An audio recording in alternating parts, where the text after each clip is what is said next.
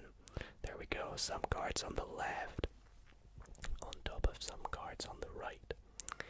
But what I love about this shuffle is, as a magician, I'm always learning ways to improve on this shuffle.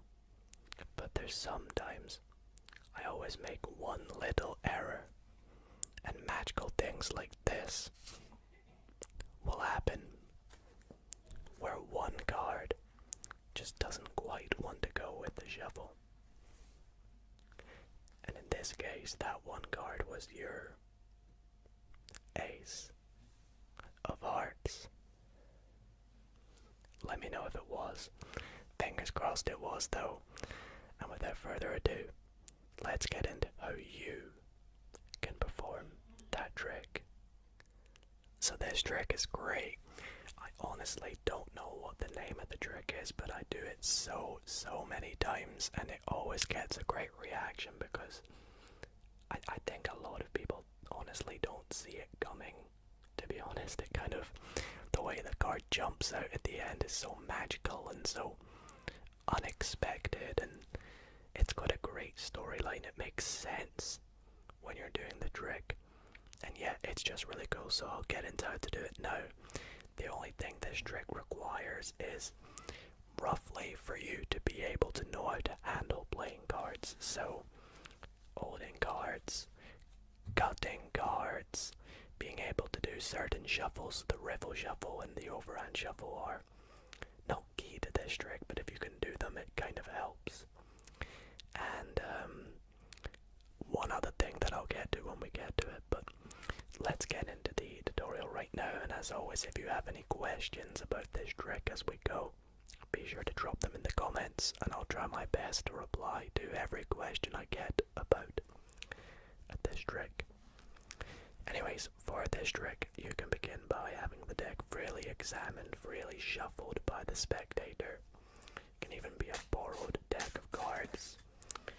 When I do this trick, I often like to actually start by doing a riffle shuffle to kind of let my spectators know, like, this will be coming up. And then you want to simply have them pick a card, so spread out the deck, riffle through the deck, whatever you want. Just get them, go through and pick a card. Now this time it's okay if I see what it is. In this case it's the 10 of Hearts. And your goal of this trick is to try and control it to the bottom of the deck. So you want to make it look like you're putting it in the middle, but you're actually going to control their card to the bottom. Now in the performance, the way I do this is I take their card, I put it in the middle of the deck like so, but as I'm pushing it into the deck, I slightly push down on the back of the card, which creates a little gap in the deck. So as I push it in, I have a break, like so, where I can grab onto the deck with my thumb or with my pinky, with a little break. But from the top or the front, you don't really notice too much, depending on how I'm holding it, obviously, like this or like this. You don't see anything, but from the back, you can see my little break. Now, when I cut the deck, all I'm simply doing is cutting about a third of the cards, cutting right to the break, and then obviously this is their card here, and then I'm just cutting that to the top. So hopefully that makes sense. Be sure to go back and watch if it doesn't. That's really the only hard part of this trick. Now, I said to control it to the bottom, I've just controlled it to the top. Well, this is where it gives me a good chance to explain the different ways of shuffling decks. I explained to my spectator, you know, there's many ways to shuffle cards, one of them being the overhand shuffle, and this is where I control their card to the bottom. I'm simply going to peel off one card, which is their card, and then just shuffle the rest of the cards on top of that card. This will control their card to the bottom of the deck. Now we're all set up for the sort of final step of the trick, the riffle shuffle part. So now you want to explain that your favorite shuffle doesn't have to say it's your favorite, but just goes better with the story. It's the riffle shuffle, and what you're going to do is perform a riffle shuffle and explain how it works. So you start by splitting the deck in half. Now be careful to remember which half of the deck has their card on the bottom, so you don't flash. As you can see, that's not their card, but if I held it like this, wouldn't be so great, would it? So you're going to hold the cards like this, and you want to make sure when you do the riffle shuffle that the first card you deal down, i.e. the bottom card, is their card. So you do the riffle shuffle with their card being the first card, like that. I mean, I'm going to do that again because I did it too slowly. Like that. And I'll just do a little demonstration for you. So you'll see we've done a riffle shuffle, and the bottom card on the riffle shuffle is their card. Now what you do is you say to them, okay, so we've done a riffle shuffle here. Now you say you're just going to neaten it up a little bit. But what you're actually doing at this point is you want to try and slide their card from the left hand side to be in the middle. Because as you will see, you'll have lots of cards on the left, some on the right. But you want theirs to be indifferent. You want it to be in the middle. Like so. So you're going to try and neaten it up, all while sliding their card over to the middle at the same time. Now the last step of this trick is you want to gut the deck. Now to give you an excuse to do that, you can just say, you know, when you do this trick you're going to end up with some cards on the right on top of some cards on the left. And if you get lucky, you can cut to a case where you've got some on the left on top of some on the right. Then complete the cut, putting their card in the middle, and you're all set to go. All that's left for you to do, pick up the deck. You want to hold it like this, and just split the deck, moving one packet forward, one packet back, like so. And one card should just jump out like that. And that one card should be their card if you did it right. So that's going to be it for that tutorial tonight. I hope you guys enjoyed that trick.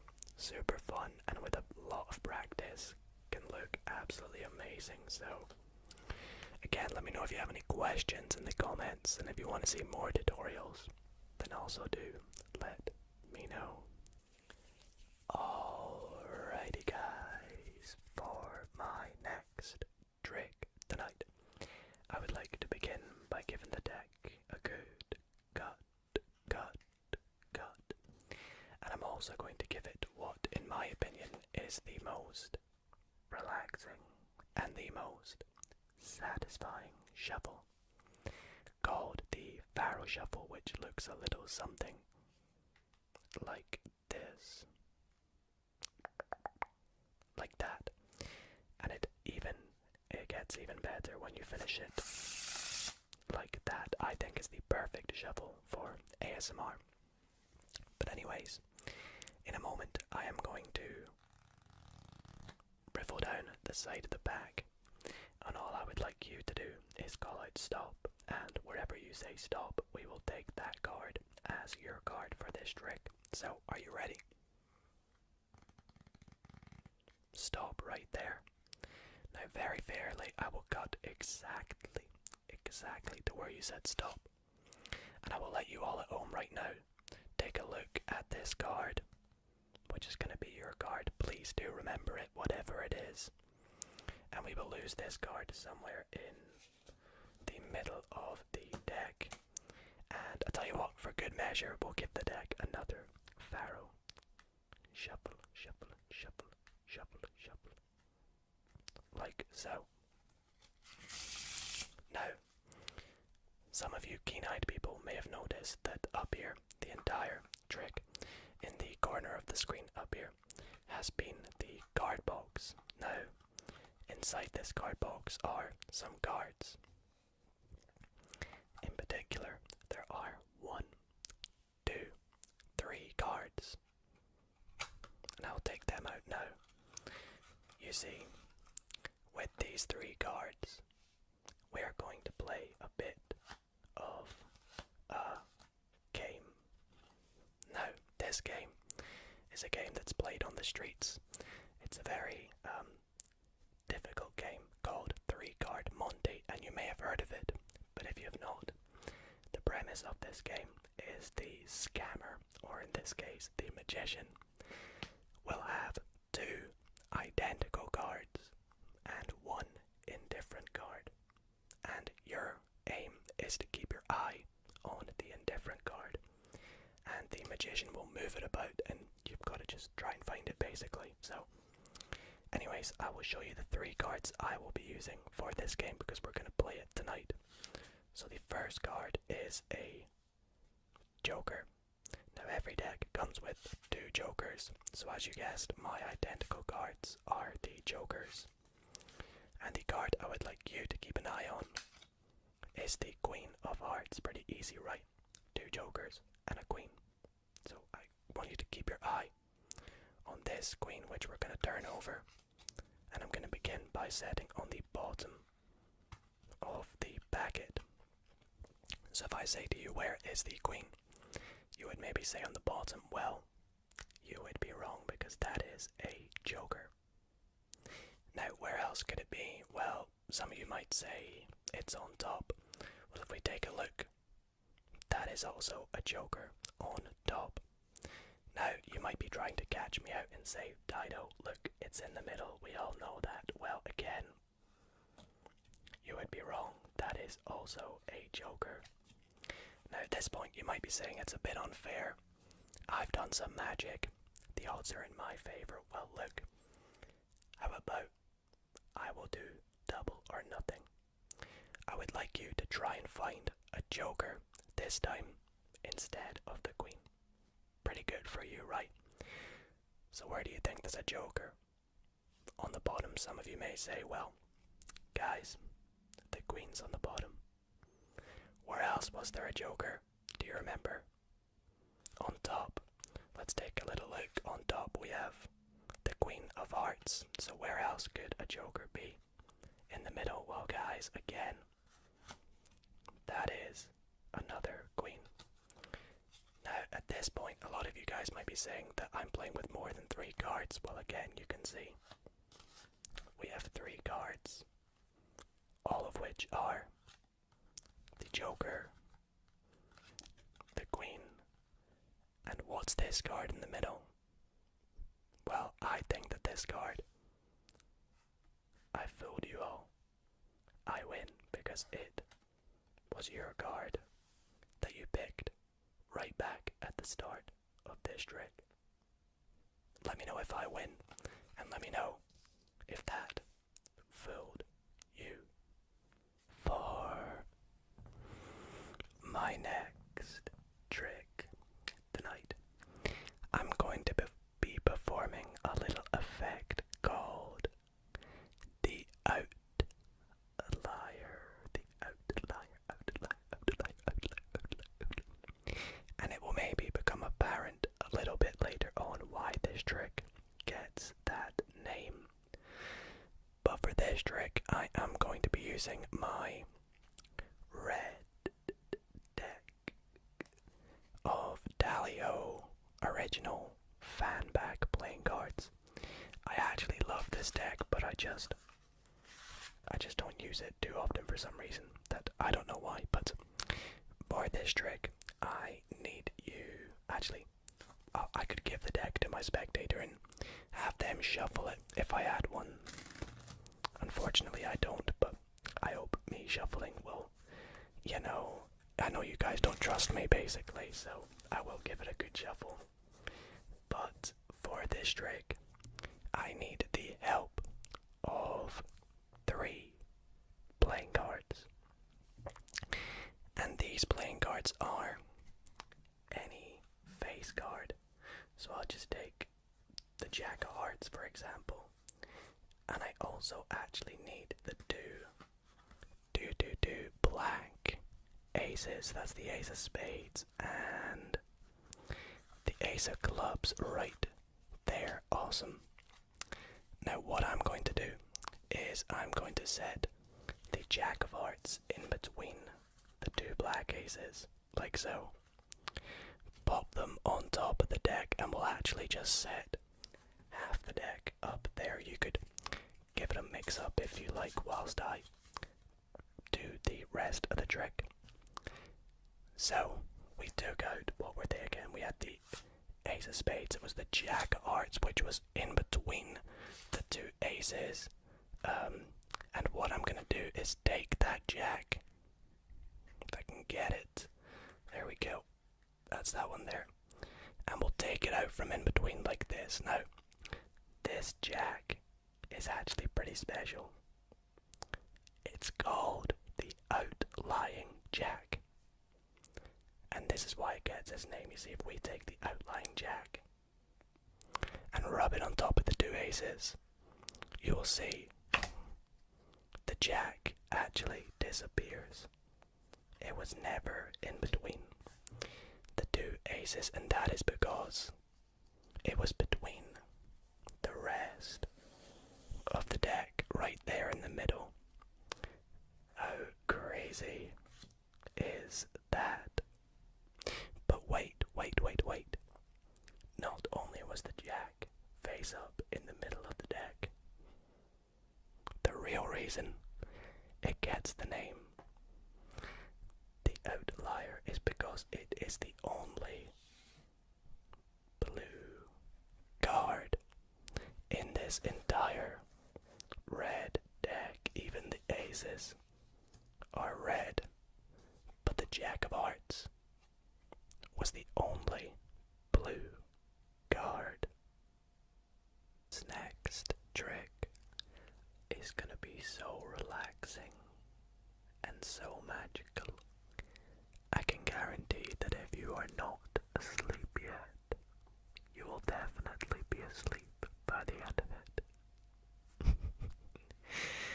Let's take the deck, give it a little cut, a little fancy one to help you relax. And I would like you to select a card, so let's just call out stop again somewhere random. Right there. Looks good to me. Now again, I don't really want to see your card, but for this trick, unfortunately, I'm going to need to, and you'll see why in a little bit. So the card is the 8 of diamonds. Let's place it up the top, just here. Now with the deck, I haven't really given it too much of a shuffle yet, have I? So we'll give it a bit of a shuffle now, and we're going to do it in a bit of a unique way, you see. I'm going to split the deck into roughly 4 piles, turning 2 of the piles face up, and we are going to shuffle these piles face down into face up, like so. So we will take the cards and we shall shuffle them face down into face up, again like a rebel shuffle. And each time we'll flip over the cards and we'll do it again, making, overall a general mess pretty much. Flipping the cards over and shuffling face down. We'll bunch of face down and a bunch of face up. Like so. Now, we are going to come back to the card that we selected right back at the start of the trick. And usually when I would perform this trick with a spectator, I would not know what the card is, and I would need them to give me a little bit of a hand with this trick. Now, you would agree, I've got the deck, I shuffled it, we picked a random card, and we gave the deck a shuffle in a very disgusting way. We're going to have some cards face up, some cards face down. It's what we would call a magician's worst nightmare in card magic. But I would ask my spectator, could you give me a little hand? Could you give me a hint as to what suit your card is? Because I need to work it out somehow. So we know it's the 8 of diamonds. So I would say, or my spectator would say, well, it's a diamond. And I'll say, okay, I'm going to try one more time and guess. What is it? Is it the... you know what? I just can't work out what it is. And when I eventually give in, I would do a little bit of a magic wave over the deck.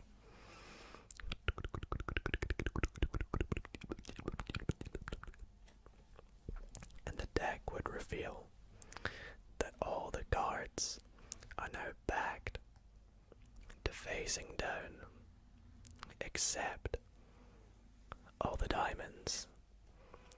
As you can see, we have the ace, 2, 3, 4, 5, 6, 7, there's no 8, 9, there's the 10, we've got the jack, we've even got the queen and the king slightly going off the camera. Only the face-up cards in the deck. Apart from the 8 of diamonds, the one card missing to complete the diamonds.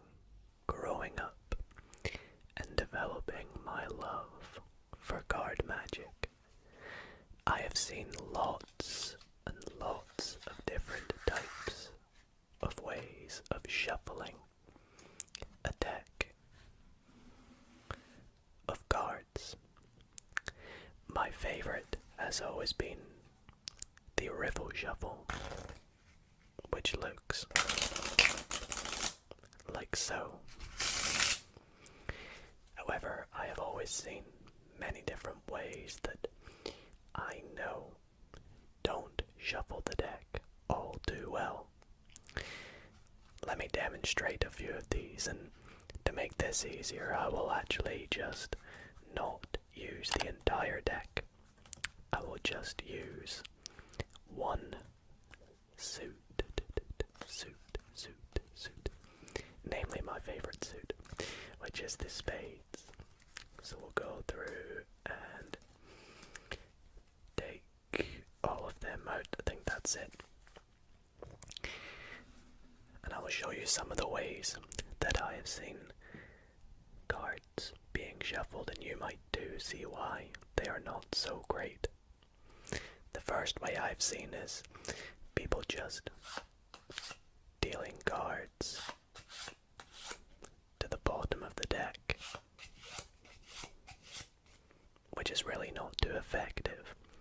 Particularly with children, I have seen them struggle to handle cards with small hands, and they just tend to drop cards onto the table and, mix them all up, which isn't too great. And some of the more pesky and peculiar ones I have seen are people taking every indifferent card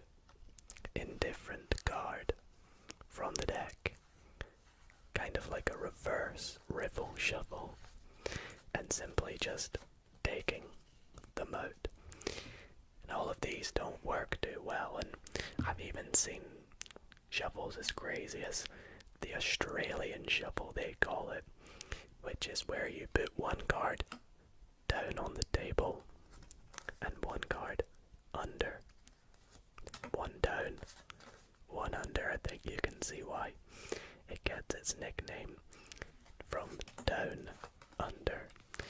But again, as annoying as this shuffle is, it just doesn't shuffle the deck as well as my favourite, the riffle shuffle. And well, what happens when you don't shuffle a deck of cards well enough? Well, the cards actually mold back and gel together to their original forms. And if you know anything about what cards are like when you first open them, they are indeed in the exact order: ace through king. And that is why you should always learn how to shuffle a deck of cards properly. For this first trick, well, technically the second trick of the night, I'm going to begin by removing the top two cards, which I preemptively took out from the deck. You can probably hazard a pretty good guess as to what they are. And in the meantime, I'll shuffle the deck. And in fact, what we actually need to do is, we don't need the deck face down, we need the deck face up. So we'll turn all the cards face up.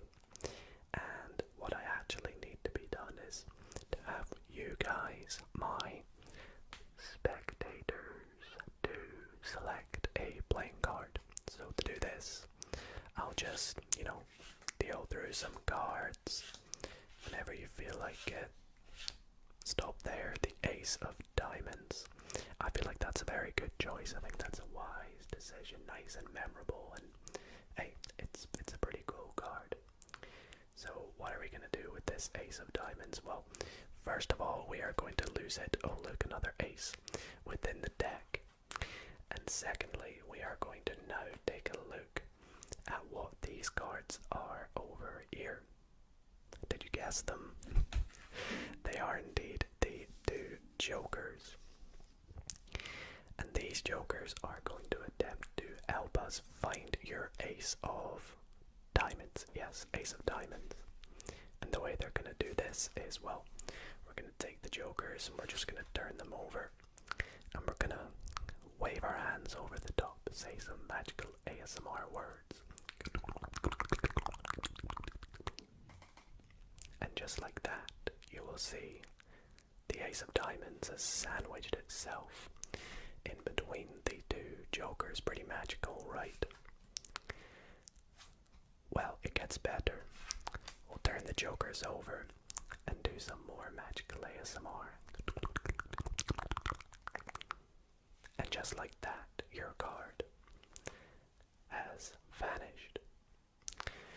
But where is your card, you may be asking? Well, if I take some cards from the top, let's go about this many, and I flip them over, you will see your card is nowhere near the top of the deck.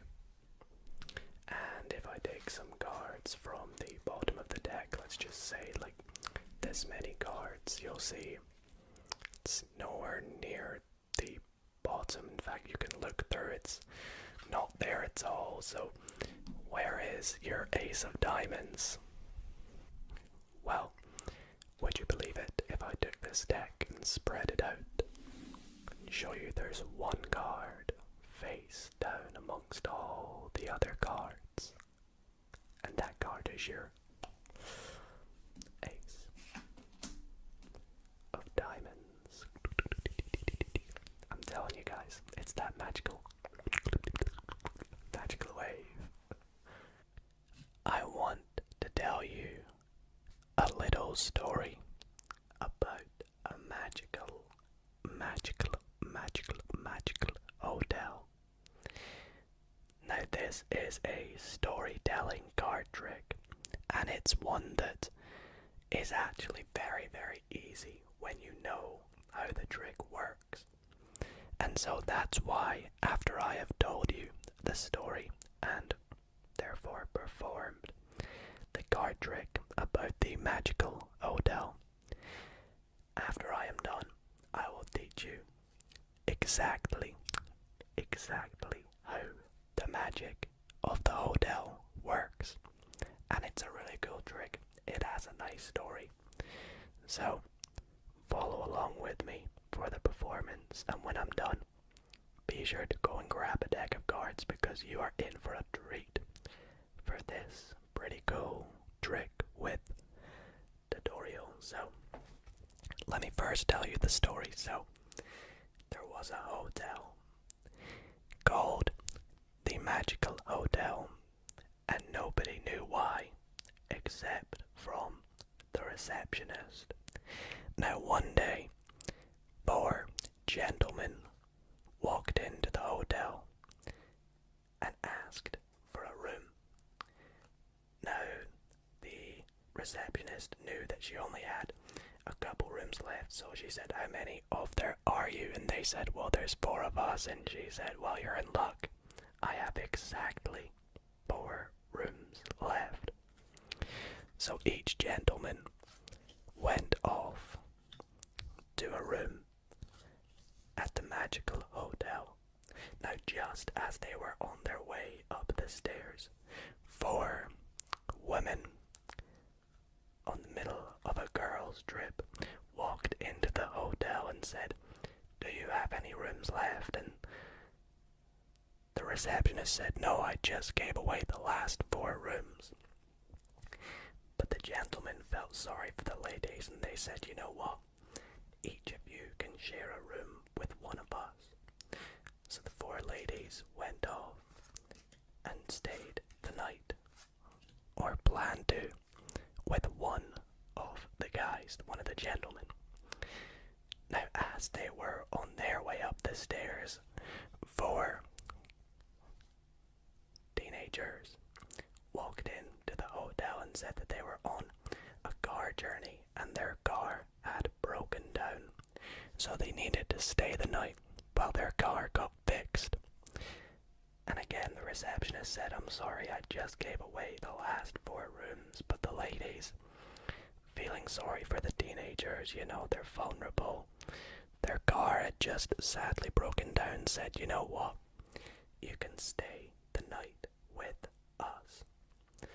So, each teenager went to go and stay with one of the gentlemen and one of the ladies. Now, at this point, the gentlemen were getting a bit annoyed. They would wish if they had known that they'd be staying with 3 people in a room that they would have just all stayed together.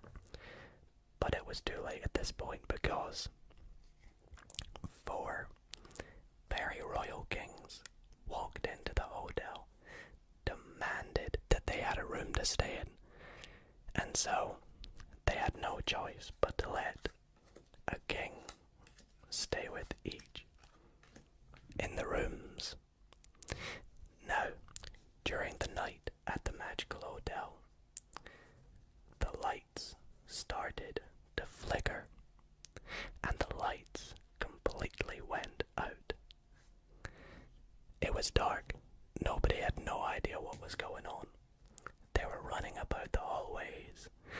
Everything was getting a bit hectic, but the receptionist told them not to panic. This is just the magic of the Magical Hotel.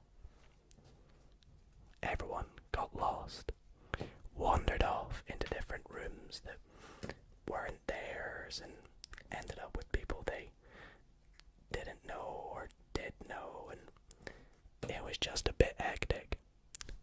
But as the lights came back on and the 4 rooms were filled with 4 people again,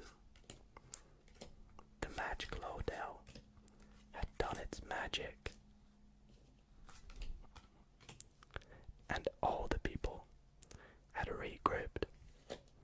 All 4 gentlemen in the first room,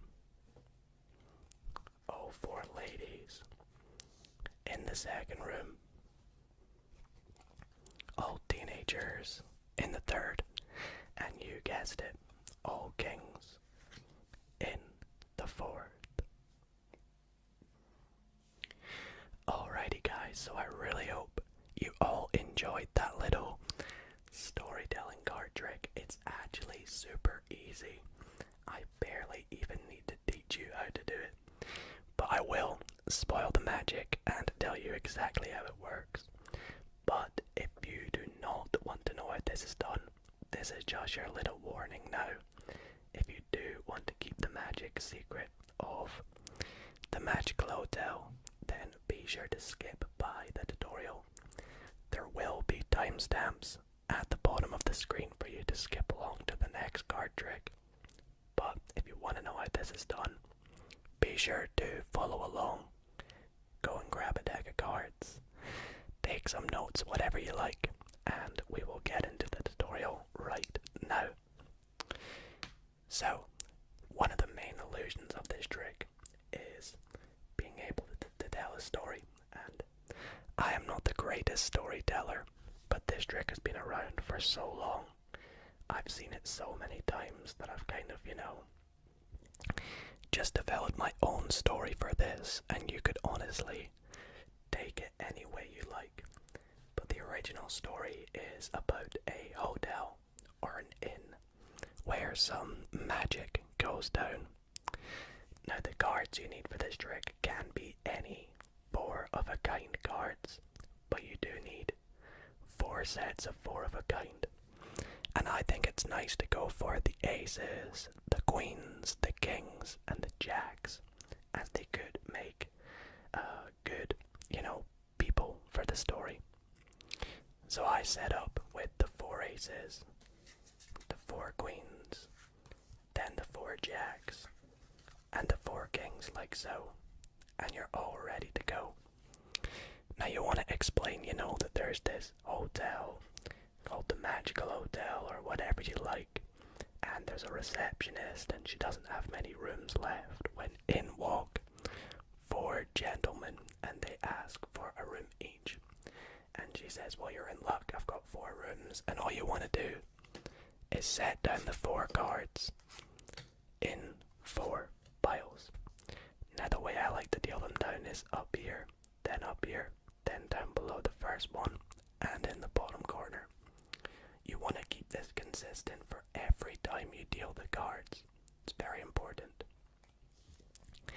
Now you can explain that some ladies walk in, they ask for a room, the gentlemen say they can stay with them or whatever, and you want to deal them down on top, like so. Now if you remember, the cards were set in their 4 of a kinds. So if you continue to do this with the jacks and then the kings, telling any story you like, you can say their car broke down, or they were on the middle of a road trip, whatever you wish. Now one thing I want you to notice is currently the top card in each pile will be a king, the second card is a jack, the third is a queen, and the 4th should be an ace. So if you explain, the lights went out, a little bit of magic went on, you're going to pick up the 4 piles. You can pick them up in any order, as long as you don't change the fact that, the king's on top, then the jack, then the queen, then the ace. So you could go like up here, down here, then up here. And all you're going to do is explain that as the lights were out, some magic went on, people got lost, mixed up, and as you do this, you're going to cut the deck. Now, cutting the deck doesn't actually change the fact that the cards are in the order that they're in. As you see, if I stop cutting here, you will see the pattern will go ace, king, jack, queen, ace, king, jack, queen, ace, king, jack, queen, and ace, king, jack, queen. No matter how many times you cut the cards, it will always stay in that order. King, jack, queen, ace, so on. So therefore, when you go to set out the cards again, instead of dealing 4 cards like this, you're going to deal the cards 1, 2, 3, 4. And those 4 cards will be 4 different cards, like so. Now obviously you do this with the cards face down, so they don't know what's going on. And you'll see as you continue to do this, all the four of a kinds will join back up together, just like how you started the trick.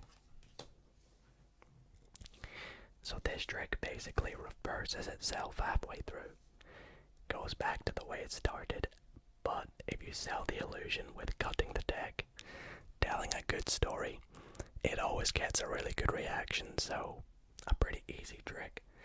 Let me know what you guys thought of it in the comments, and if you would like any more tips, then be sure to let me know. But I do hope you all did enjoy this trick. Okay, so let's give the deck a good shuffle first, as it is brand new, and then a couple of cuts. That should do the trick. And for this trick, I'm going to start off by actually making a couple of predictions. So let's go with...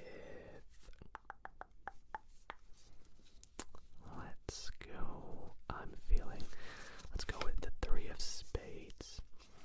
And I'll also go with... Let's go the queen of hearts. And last but not least... In fact, I'll make my last prediction a secret prediction. Just to add a little element of surprise to the trick. Because I've shown you these two. So, for this trick, what I need you to do is to call out stop wherever you like for me. Now, of course, you guys can't physically do this, so I'll just deal the cards, and I mean, we could deal multiple cards if we like, but I'll randomly stop there. And I'm going to take our 3, pop it in face up, put the rest of the deck on top. Now, we're going to do the exact same here, but for the queen. So let's deal the cards. And I promise you this is utter random. I'm not counting, not looking for a particular card. I mean, it's face down. We'll stop there, chuck the queen in, pop it down. Very random. Now, we have to recall, shuffle the deck, made a couple predictions. In fact, we still have one at the end to go over. But let's take a look exactly where we put those 2 cards. So we have our 3, which was right here, and then we have our queen, which was right here. And you may notice I'm actually taking the cards that are directly above them, where we put them in the deck, because believe it or not, we put them there for a particular reason.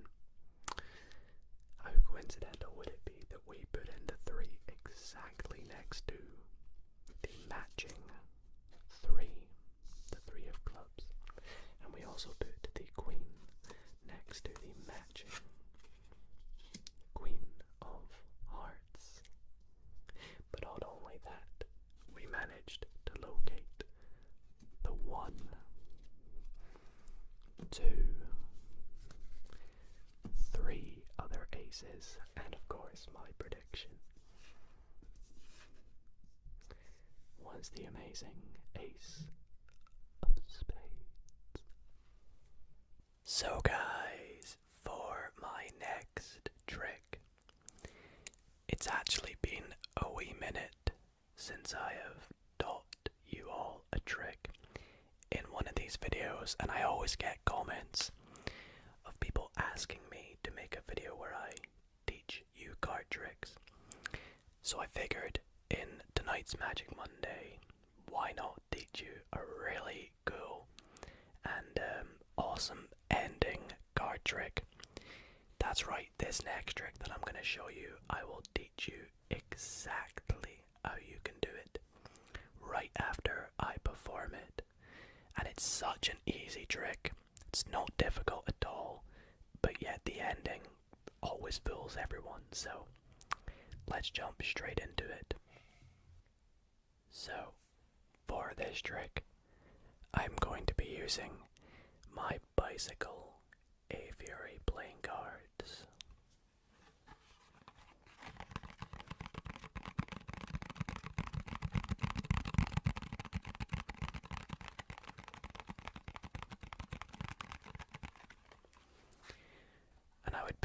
trick by offering my spectator to cut the deck as much as they like, so they can cut it wherever they like and as many times as they like. It's completely up to them. And when they're happy, oh, actually, I just realized I forgot to remove the joker. We don't need the joker for this trick. Get rid of that. Where was I? So, what I would say to the spectator is I would like them to cut the deck into roughly 3 equal piles. So they would cut at roughly a third, let's say there, another third, let's say there, and the rest of the cards right there. Now we can give this packet a shuffle, we can give this packet a shuffle, but for this packet here, I'm going to do something different. I'm going to offer them to pick a card from this packet, somewhere near the middle, let's say right here. Okay, great. Now, we're going to take a look at this card because it's very important. Let's see what it is. The 5 of diamonds. Now, we're not actually bothered about this suit. We're only bothered about the value of the card. Because what we're going to do is we are going to count down that number of cards from each packet, and with the next top card we're going to deal that on top of the other piles. So what I mean is we will begin by taking this packet on the left here, and we'll count down 5 cards. 1, 2, 3, 4, 5, and place 1 on top of the other piles. We'll do the same with this pile here. We go 1, 2, 3, 4, 5. Take 1 and place it on top of the other piles. And then with the final pile we go 1, 2, 3, 4, 5, and place 1 card on top of the other 2 piles. Now, as you guys remember, you could have cut the deck as many times as you want. You cut it into 3 roughly equal piles. We shuffled the piles, you picked a card. Just so happened to pick the 5 of diamonds. And yeah, with all that being done, as you can see, we have 3 cards on top of each pile.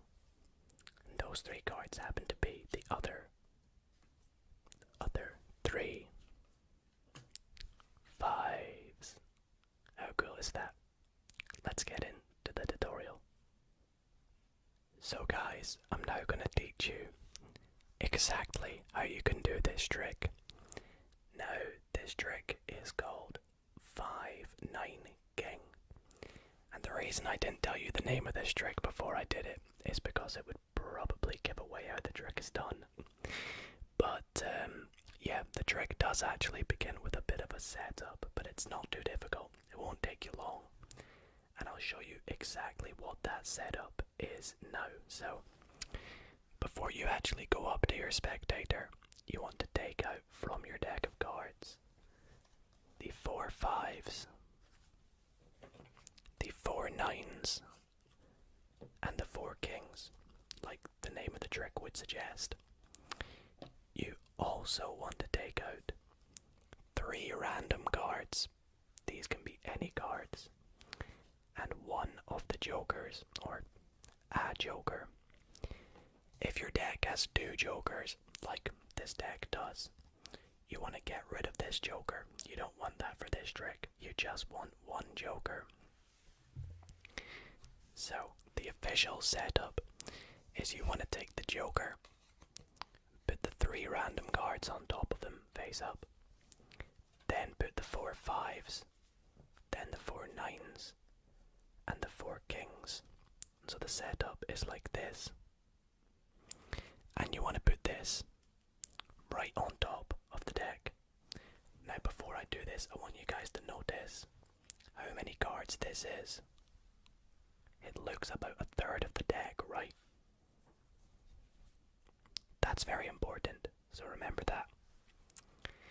Now you can do whatever you want. Put this deck in your pocket, put it back in the box, whatever suits you best.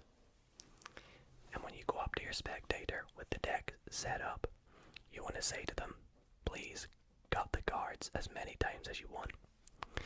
Now, it shouldn't matter how many times they cut the cards. This will not change the order of the cards. It just changes where the cards are. So once they're finished cutting the cards, you say to them, oh, I just realized I need to remove the Joker from this deck. Now they might not think anything of this, but what you are doing, and you want to do this to yourself so they can't see it, is you want to find your Joker that you set up. So mine is up here at the top, coincidentally, but your Joker might be, for example, somewhere in the middle, like here. When you find this Joker, you want to cut the cards to where that Joker is, set it down, and move all the cards that were below the Joker back to the top, and then say we don't need this Joker. And what that should do is put your setup on the top of the deck with the 3 random cards, the 4 5s, the 4 9s, and the 4 kings, like so. So, once you're in this position, you say to your spectator you want them to cut the deck into 3 equal piles. Now when they cut the first third, this third is very important that you remember this third, where it is, because this will be the third that has your setup in it. Like so. So if they set that to the right, you want to remember that it's the pile on the right. And they split these into thirds. Now, because this pile here is the pile with the setup, you cannot shuffle this pile. But you can, however, shuffle these 2 piles, so feel free to shuffle them. Now if they ask why you're not shuffling this one, you say, that's because I want you to pick a card from here, and you want to spread them out. Now, 90% of the time, your spectator will pick a card somewhere from the middle. Now this is good because you want them to either pick a 5, a 9, or a king. Otherwise this trick won't work. So if they try and pick one of the top 3 cards, say to them, nah, go something random, go for something in the middle, the top is too predictable. So they'll go for a card in the middle. Now for the purposes of this tutorial, they've picked a 9. But it does not matter if they pick a 5, a 9, or a king. This trick will always work because of the setup of the deck. So in my performance we picked a 5, but I will show you that it also works for a 9. If they pick a king, the value is 13, and it will also always work.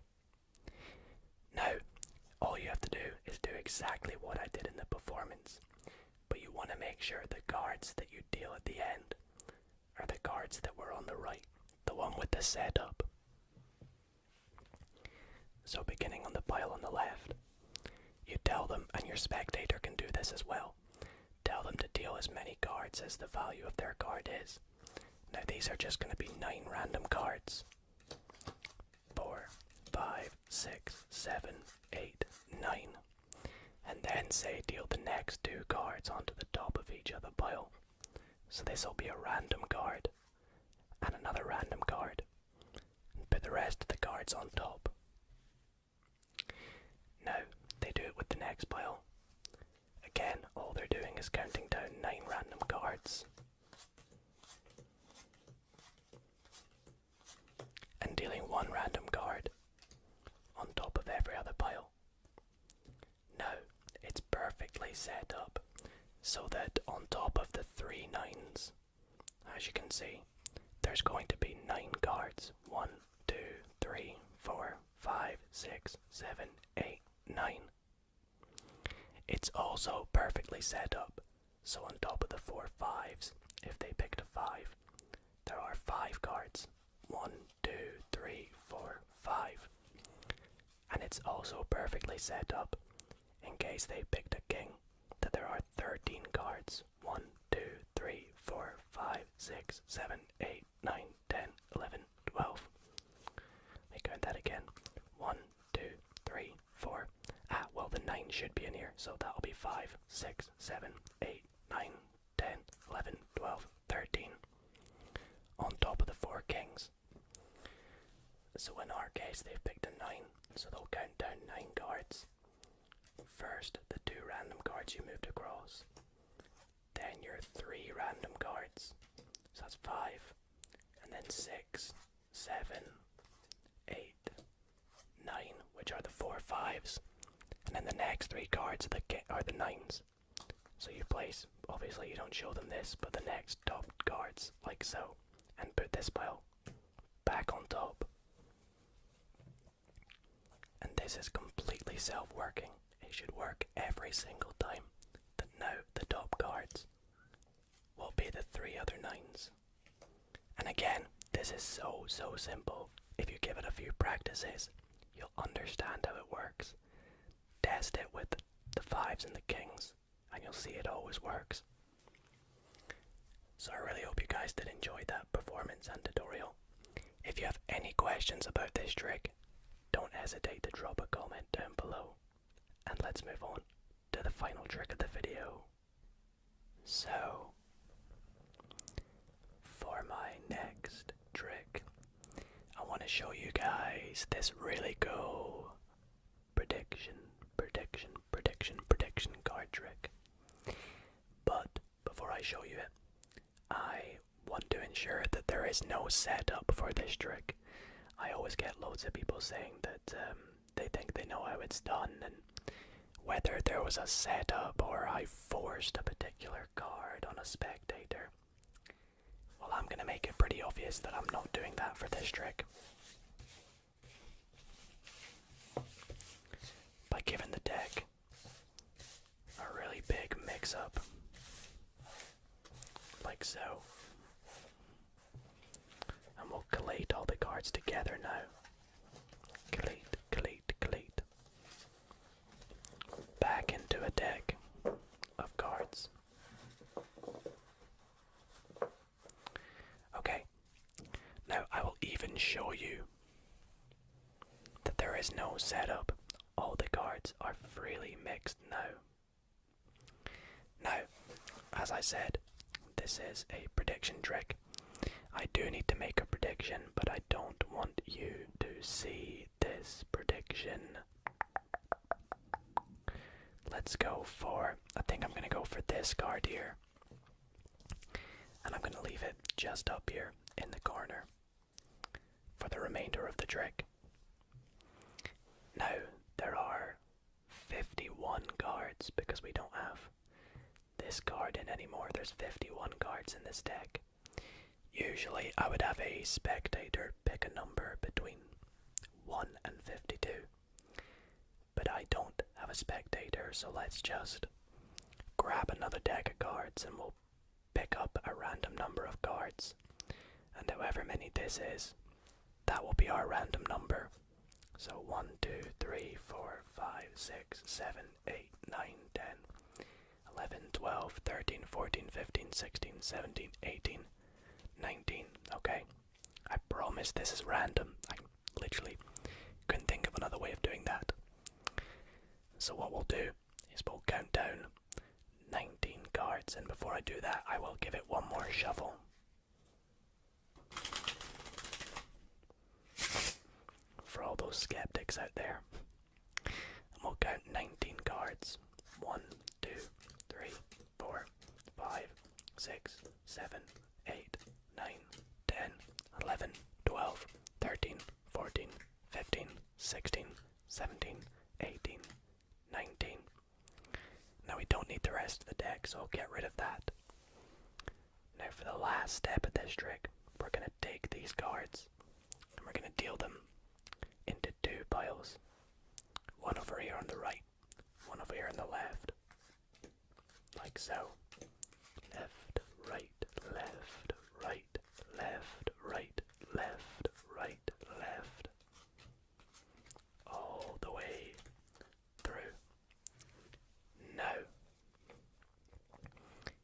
guys will agree. We could have picked any card. Well, I could have picked any card. I made a particular prediction though. We shuffled the deck. We could have picked any number. And we picked 19 and we had random number of cards. But we have 2 piles of cards and there's 1 card on top of each. And as you'll see, this card here is going to tell us what value my prediction is. Let's take a look. So this card tells me my prediction is a 10. 10, 10, 10. Do you think it is? Let's increase the odds a bit. Let's say this card here will tell us the suit of my so-called 10. So this card tells us it's a spade. So apparently my prediction is the 10 of spades. Shall we see if it is? As you can see, my prediction is the 10 of spades. So, comment section, can you crack that one then for me?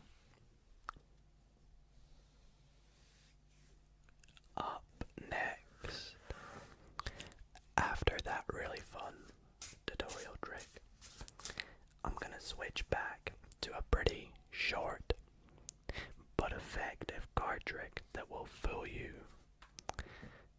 possibly every time you see it. So be sure to check this one back, try and work out how it's done, and if you think you know how this next trick is done, then do let me know in the comments and I will let you know if you're right.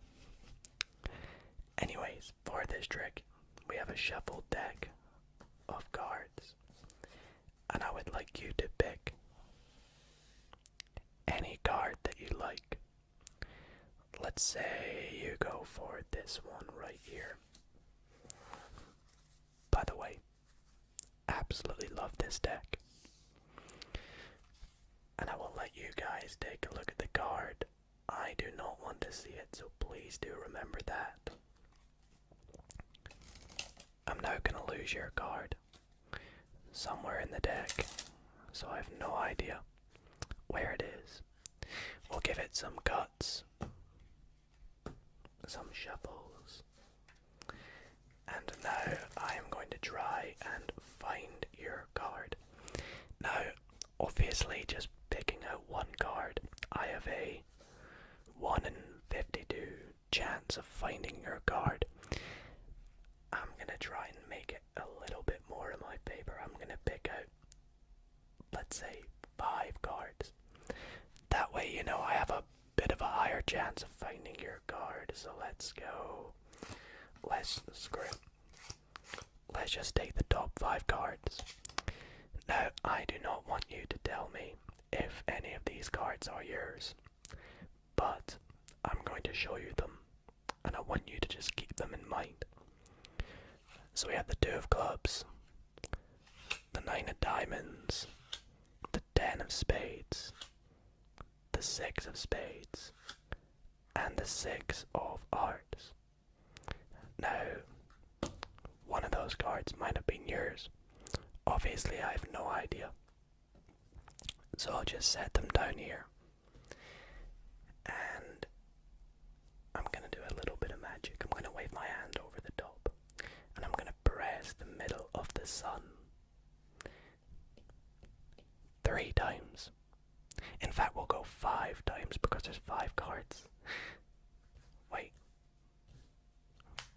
I thought I picked 5 cards. Maybe I just picked 4 cards.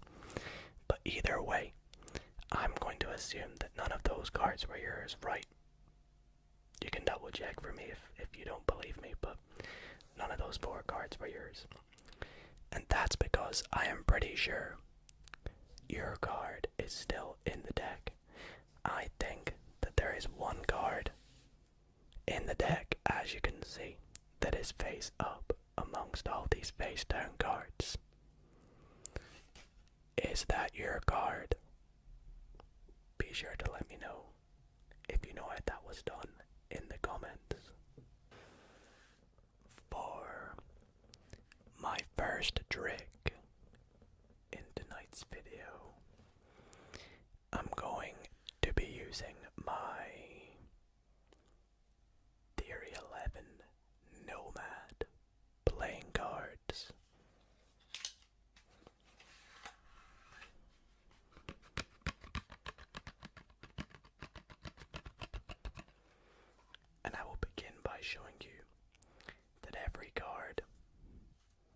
is different, and all the backs are the same. And I will give the deck a couple cuts. Cut.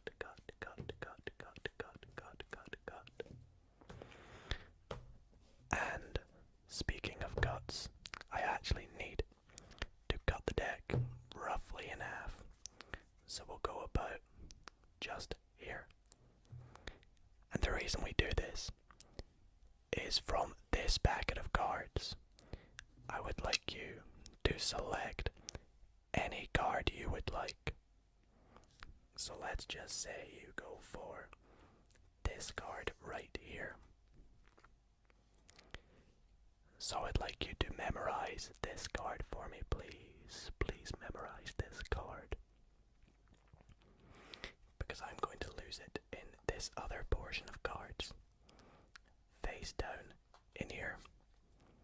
Now the reason I mentioned that this is face down is because what we're going to do now is take the rest of the deck and turn it face up. And what we will do is shuffle the deck face up into face down. So I will do this with a nice faro shuffle, like so, nice and satisfying. And we'll push the cards together, like so. Now, would you be happy in saying that your card is somewhere in this packet, faced down? Whereas if I turned it over, would you be happy in saying your card is somewhere now, face up?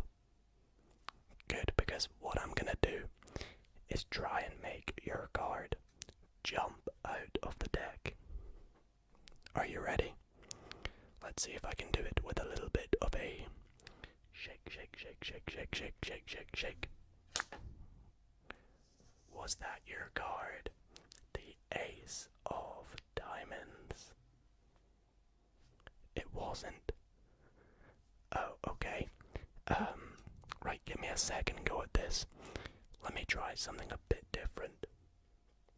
If I give the deck a little shake, shake, shake, shake, shake, shake, shake.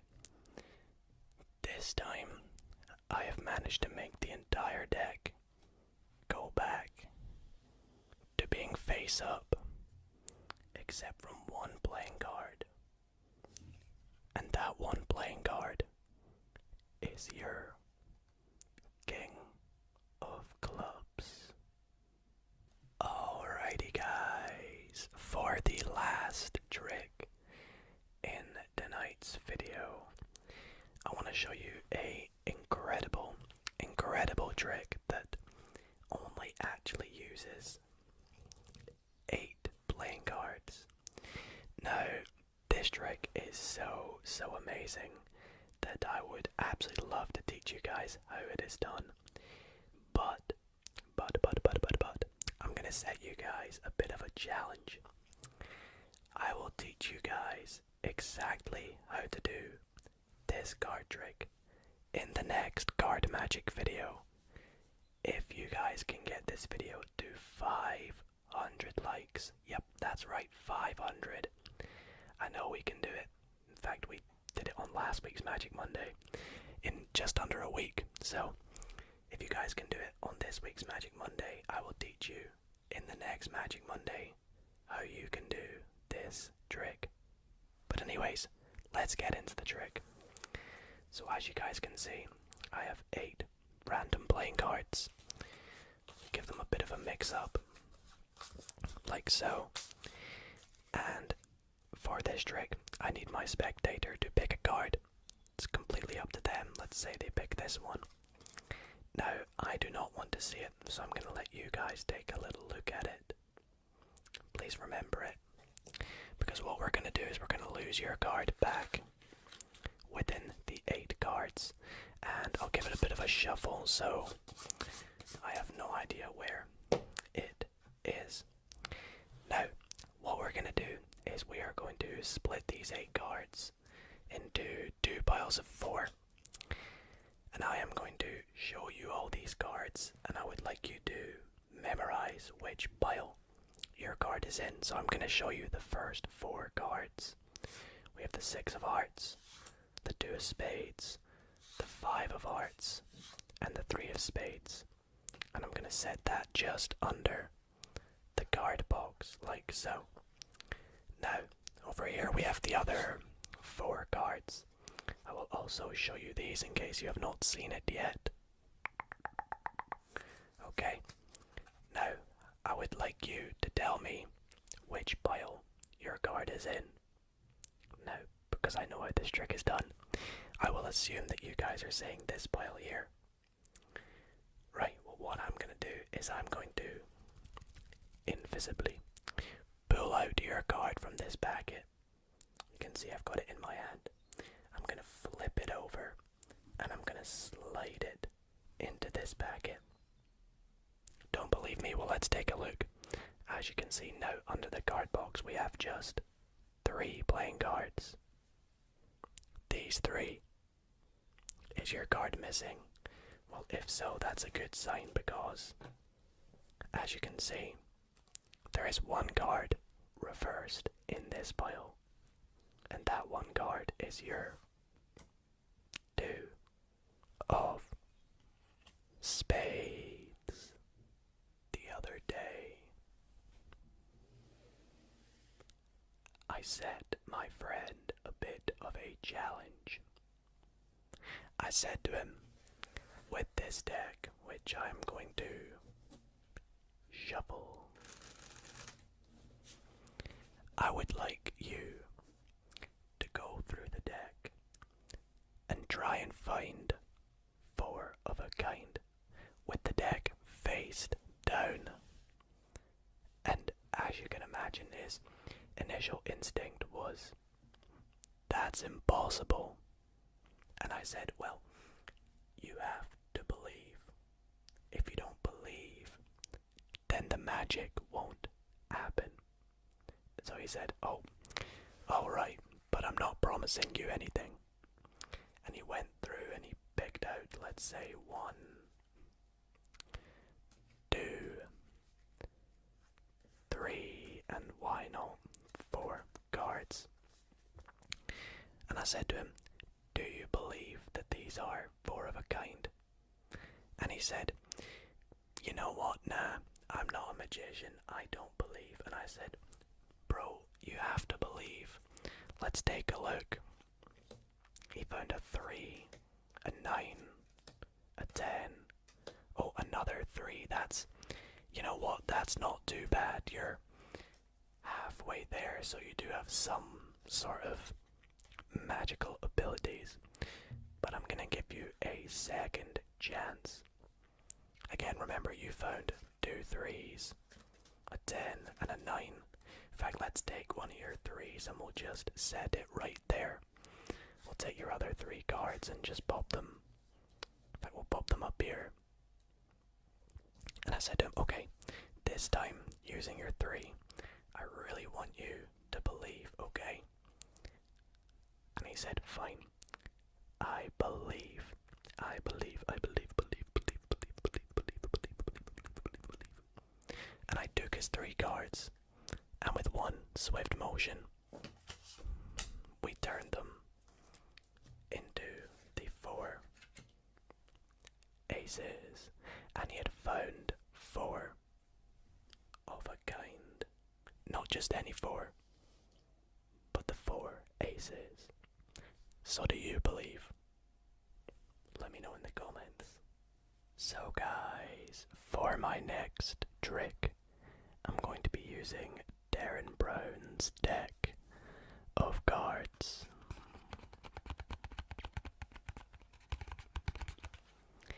And as you can see, I've taken out the 1, 2, 3, 4 aces, because what I'm gonna do is I'm going to bury these aces somewhere in the deck, face up, so we have no idea what they are, where they are. And we're gonna lose these aces even more, creating a bit more of a mess. And doing so, I'm going to turn half the deck face up and half the deck face down. And I'm simply just going to shuffle these packets together. Like so. So we're going to create a very, very big mess, and this kind of mess is something that I particularly don't like, but a lot of magicians hate as well, because of course you're going to end up with some cards face down and some cards face up, and it's always a nightmare having to go through these cards and fix them all again. So hopefully I can do a bit of magic here to fix this, because face up and face down just really don't go well together. Now, in doing this restoration, I also want to try and find the 4 aces. So again, you can see we got some cards face up, some cards face down. Hey, would you look at that? The 2 red 5s. Bit of a coincidence. But the real coincidence is this joker here on the bottom. You see, this joker is actually a magical joker, because if I take this joker and set him down right there by waving the deck over the joker, you can see that he has turned all the cards face down again, except the 4 aces. Wait, hang on, there's only 3 aces. Ah, I know what's happened. The joker is so magical that he has also turned into the 4th and final ace. For my next trick, I'm going to be using my Pythagoras deck of playing cards, and you may already notice that there is a bit of a prediction stuck under the box over there. We'll get back to that a little bit later on in tonight's card trick. But for this trick, I actually need my spectator to select not 1, not 2, but 3 playing cards. So what we'll just do is we'll just say stop somewhere random, like stop right there, and we'll just take the top 3 cards that are right there. Now let's take a look at the 3 cards we have picked. So the 3 cards we have picked are the 4 of clubs, the 9 of hearts, and the 10 of spades. 3 pretty random selections. Could have been any cards. However, we're not too bothered about the suits of the cards just yet. I should say just yet. We only are focusing on the values of the cards. So of course we have a 4, a 9, and a 10. And what we're going to be doing is from the top of the deck, I'll give it a bit of a cut first. We are going to just count the cards. Do the 4th card, the 9th card, and the 10th card, like so. So what I mean by that is we will deal the cards down, going across the back, or going through the deck. So 1, 2, 3, 4, and when we get to 4, we'll stop, because that's meet the value of this card. So 4 cards. Then we'll keep on going to get 9 for this one, and similarly 10 for this one here. So I'll show you what I mean. We're gonna go 1, of course, then 2, 3, and 4. Now, because we have got 4 cards, we will leave this packet here and continue dealing to these 2 packets till we get 9 and 10. that's going to be 5, 6, 7, 8, and 9. So we leave that one there and we go back to this one here. That's going to be 9.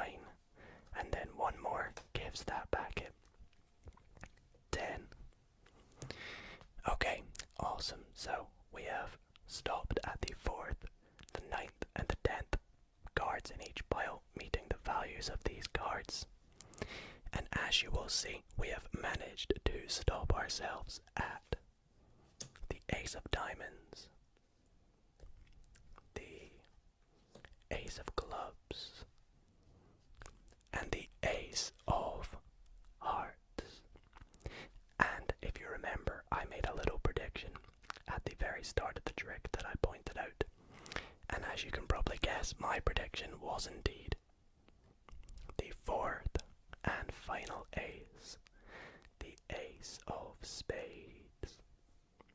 But not only that, you stopped us, or you picked out the 4 of Clubs, which we have perfectly matched up on the bottom of this packet with its soulmate, the 4 of Spades. Got the 2 black 4s. We have the red 9 of Hearts, which we have matched up perfectly with its red soulmate, the 9 of Diamonds, and last but not least, the 10 of Spades. We have perfectly matched up with its soulmate, the 10 of Clubs. But wait, we're still not done there. As you may notice, the name of this trick is triple thread, triple thread, triple thread. So there is still one more effect to come. We've had two mind blowers, but there's one more thing to come. As you can see, in this card box, there is a little bit of card. Nothing else inside. And on this bit of card is the number 25. Pretty random, right? What could 25 mean? Well, if I take the rest of the deck and we count how many cards are in this packet, we have 1, 2, 3, 4, 5, 6, 7, 8, 9, 10, 11, 12, 13, 14, 15, 16, 17, 18, 19, 20, 21, 22, 23, 24, and 25 cards remaining. And that is triple thread, Do not blink, because if you do, you might miss the magic in this first trick.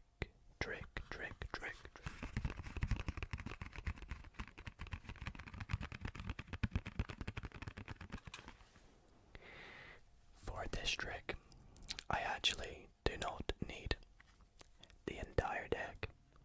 We just need the help of the 2 red jacks and the beloved Ace of Spades. So let's go ahead and take them out like so.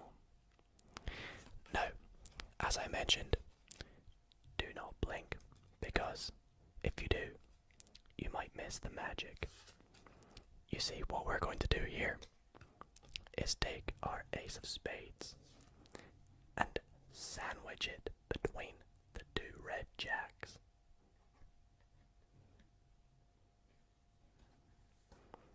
Like so.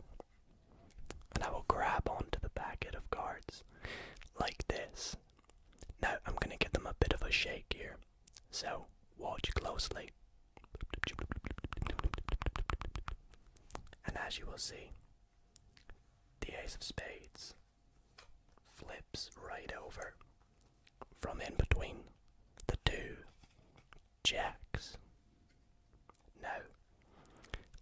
try this one more time.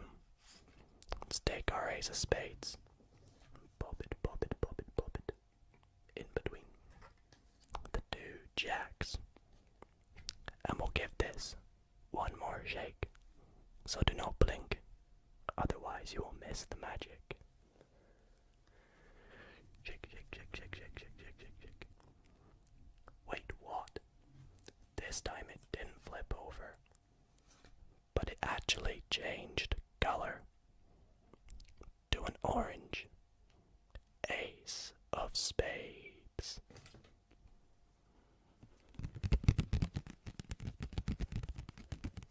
Alrighty guys, for this next trick, I'm going to be using my Dalio playing cards because it's honestly such an underrated deck and I just don't use it that much, so I figured I'd use it for this next trick. Now I'm going to start off by showing you that all the cards are different and the deck is completely mixed up.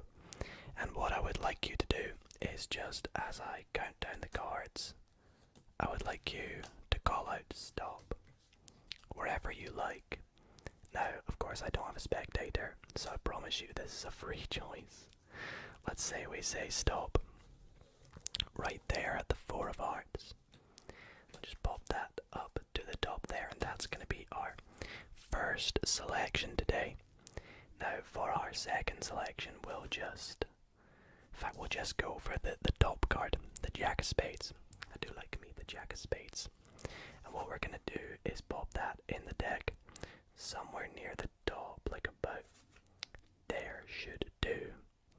And we'll insert the Jack into the deck, like so. Now we're going to take out a couple more cards, so let's just find our Jack right there. And we'll just take the 2 cards that are in between the Jack, like so. And I'm just going to pop the Jack back in the deck somewhere, like right there. And finish off by giving the deck a good cut.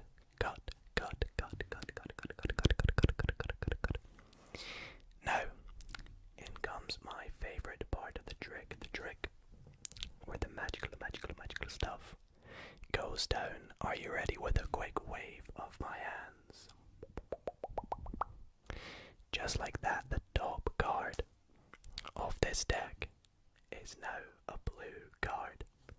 Pretty awesome, right? Did that fool you? No, it didn't. Oh, well, what about this?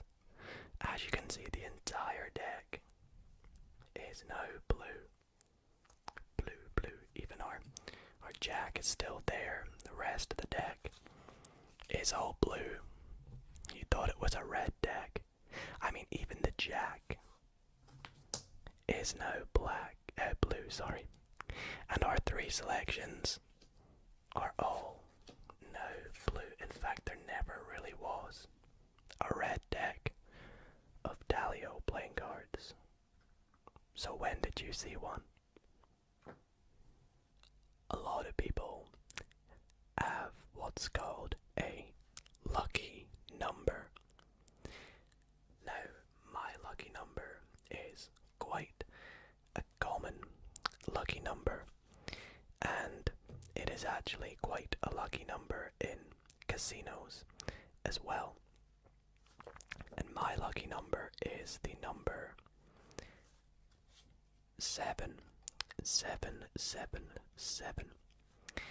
So we are going to see if we can use my lucky number today to help us perform a little card trick.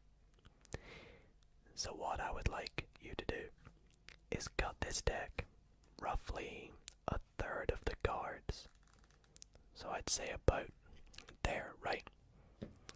Now, with the remainder of the deck, I would like you to cut about 2/3 of the cards. Say about there.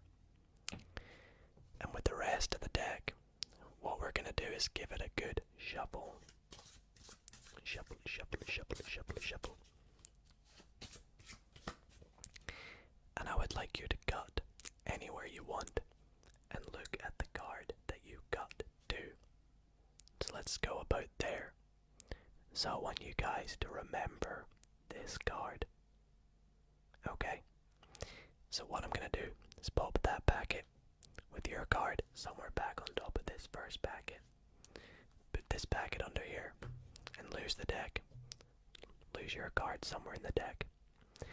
Now, as we did earlier, I went and got a 7, turned it face up, and we're going to see now if my lucky number, lucky number 7, can help us find your card, whatever it may be. And we're gonna do this kind of like they would do in casinos. We're going to get 3 cards by counting to the number 7. So we'll go 1, 2, 3, 4, 5, 6, 7. There's our first card. 1, 2, 3, 4, 5, 6, 7. There's our second card. 1, 2, 3, 4, 5, 6, 7. There's our third card. And we'll do this one last time. We'll go 1, 2, 3, 4, 5, 6. And the 7th card is your 5 of diamonds. So let me know if this trick worked. If my lucky number, the number 7, has helped us find your selected card. Alrighty guys, welcome to the tutorial trick.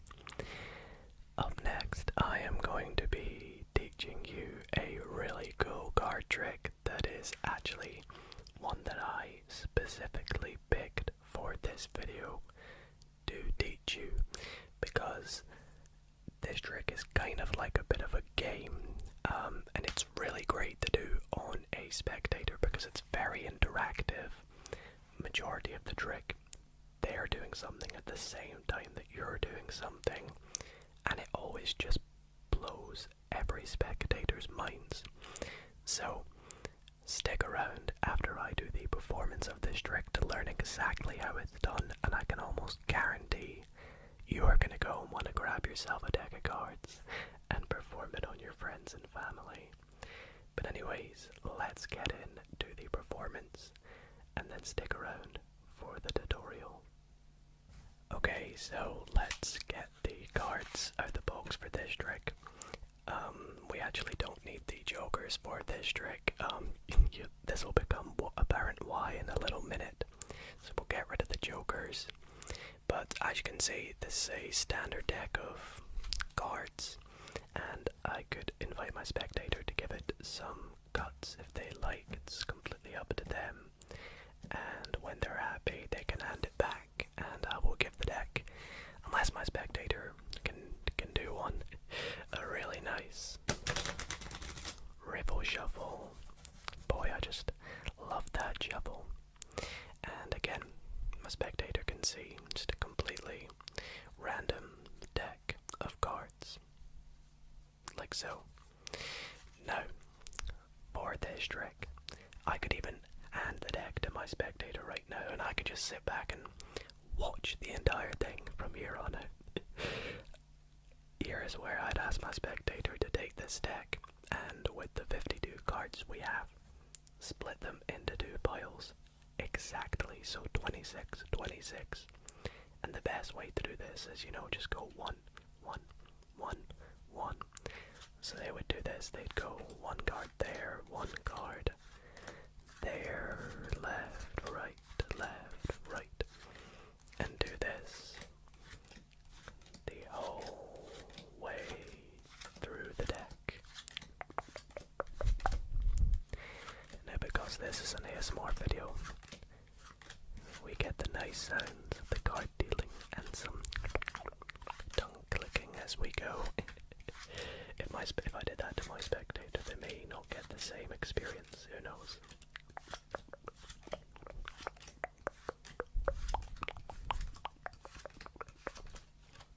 And there we go,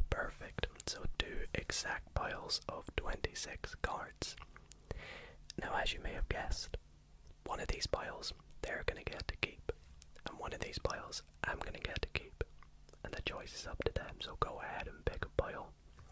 Let's say they pick this one, I'll be left with this one, so this is me, this is you. And what we're going to do is play a bit of a game. My spectator is going to turn over the cards one at a time from their pile face up. And if they turn over a black card, they'll set it off to the left, just like so. And what I will do is I'll take my card, respectively, face down and set it diagonal from their card. And if they turn over a red card, that was quite lucky, they'll set it to the right, or in this case to the bottom.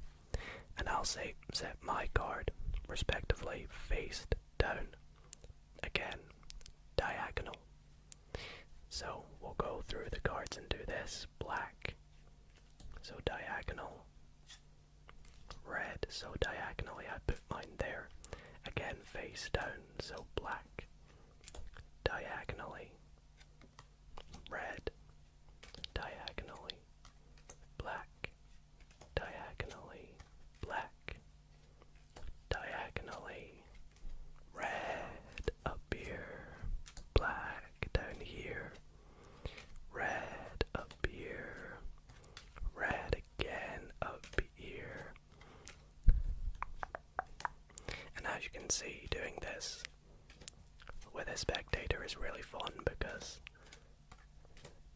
we're both doing it at the exact same time. And it's a bit of a game.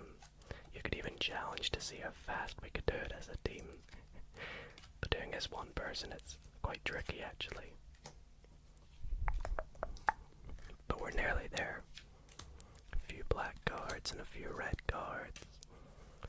Gets quite messy as well.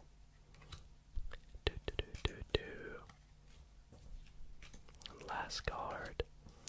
There we go. Now, having done all this, the spectator will not be surprised to see that obviously these are all black cards and these are all red cards.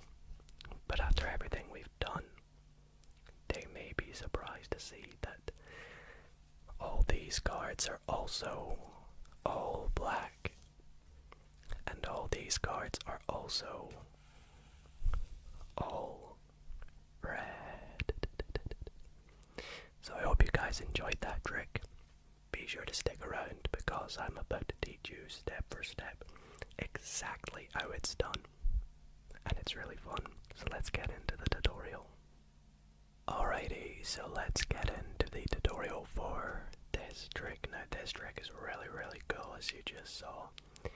However, it does involve a bit of a setup, but the setup only takes about a minute to do. So before you go up to your spectator, you can quickly do this in a minute if you have a deck. The only sort of specification is that your deck has perfectly 26 red cards and 26 black cards. Because what you're going to do is you're going to set the deck up going red, black, alternating, red, black all the way through like this, and this literally only takes a minute. Now, what I like to do is sometimes place the jokers on the bottom and then put this back inside the card box before I go up to my spectator, because that way when I go up to them and take the cards out of the box, it looks like I've just, pulled out this box. I've not done any setup. I've literally just gone and got it from somewhere. And if I pull it out and the jokers are on top, that looks like I've literally just found this and the jokers were there from last time. So I say let's get rid of them. Now, you can show them the deck at this point, but what I would recommend doing is spreading through the cards in bunches rather than, going like this and showing them the cards, because it's pretty obvious to see that it goes red, black, red, black, red, black. So I like to just show them the cards, but in small bunches like this, and doing it pretty quickly. like that, and then turning it over. Now here you can actually give the deck a few single cuts like this. Your spectator can do it too. This doesn't change the fact that the deck goes black, red, black, red, black, red. As you can see, it still is in that same order. However, the next step, which I honestly can't explain how it works, is you can give the deck one and only one riffle shuffle, and this trick will still work. Now, if your spectator can do it, you can offer them to give it a riffle shuffle. But if you can do it, then, or if they can't do it, you know, you just do it as well. So now you can show them the deck again, and now it looks a bit more mixed up, you know, which is fair.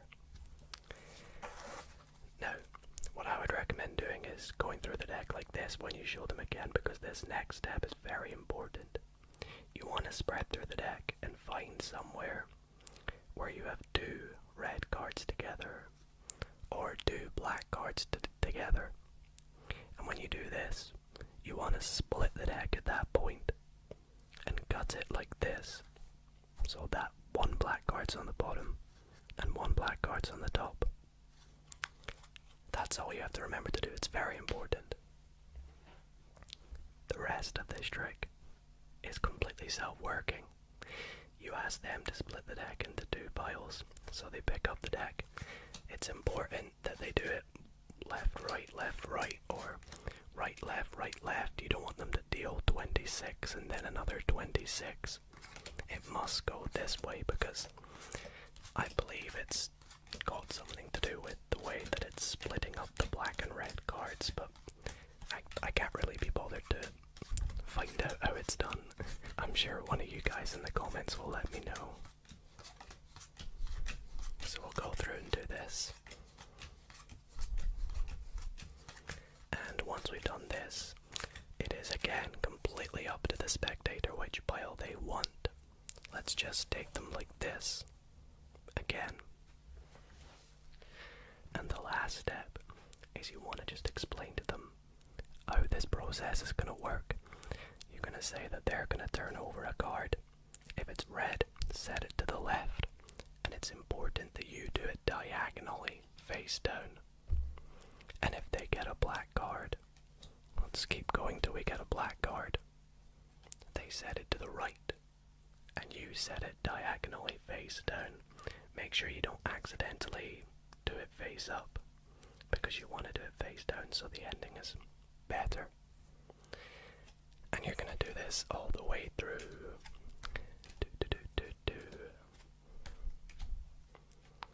Which, doing individually, is quite tedious.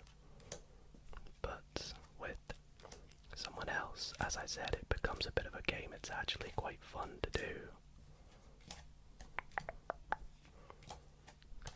Lots of red cards in a row here.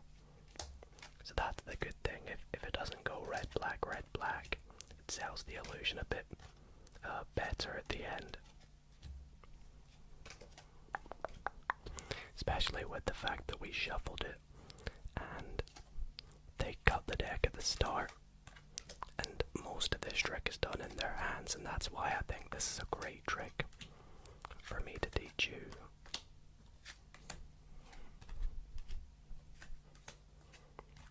And there we go. And then this is where you can do your reveal, and you can reveal it in any way you like. I like to just say, you know, you're not surprised these are red, but are you surprised that all mine are also red? And then you can do the same with theirs. You can say, you're not surprised all of yours are black, but also all of mine are black. And this will get them every single time. And one of the things I love about this trick is you've already split the cards red and black, so you can go ahead, set it up again a bit faster this time, and go and perform it on another friend or family member. And yeah, it's just a great trick, so I really hope that you all did enjoy it. If you did, drop a thumbs up on this video, and if you need any help or any tips, my best to reply with some tips and advice. Hope you enjoyed it, and let's move on to the final trick in this video. For my last trick tonight, I am going to begin by giving the deck a really good shuffle. A really good shuffle.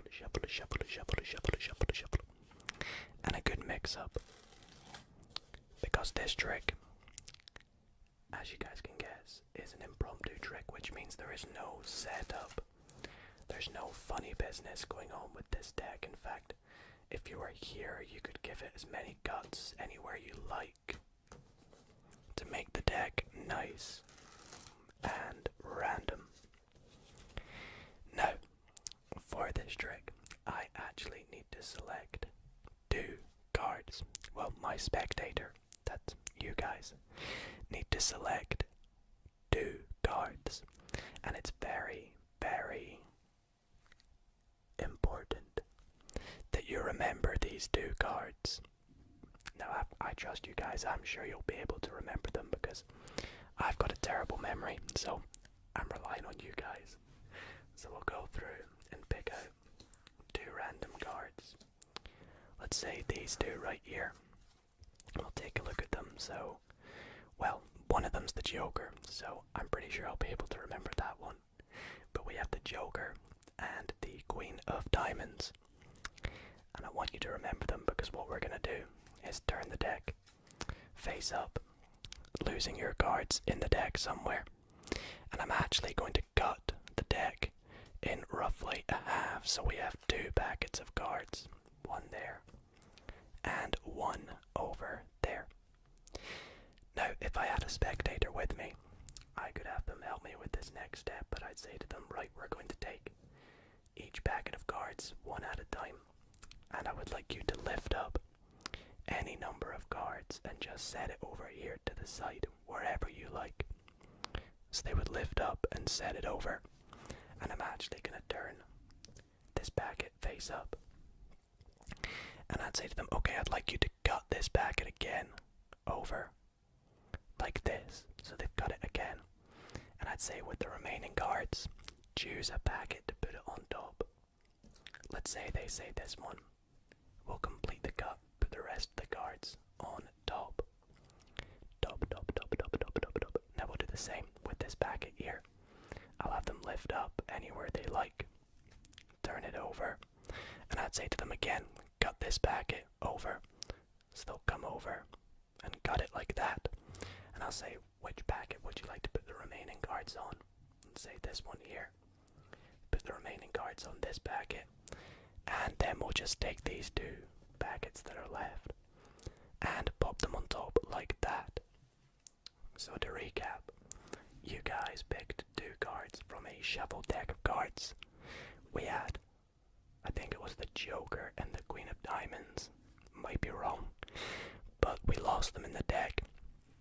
Cut the deck into 2 packets, and we cut them in half. Some cards are face up, some cards are face down. You chose where those packets went, but with a little wave of my hands.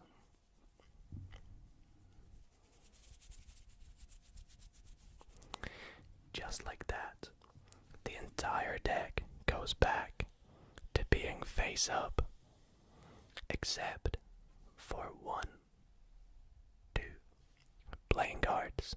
And if we take them out,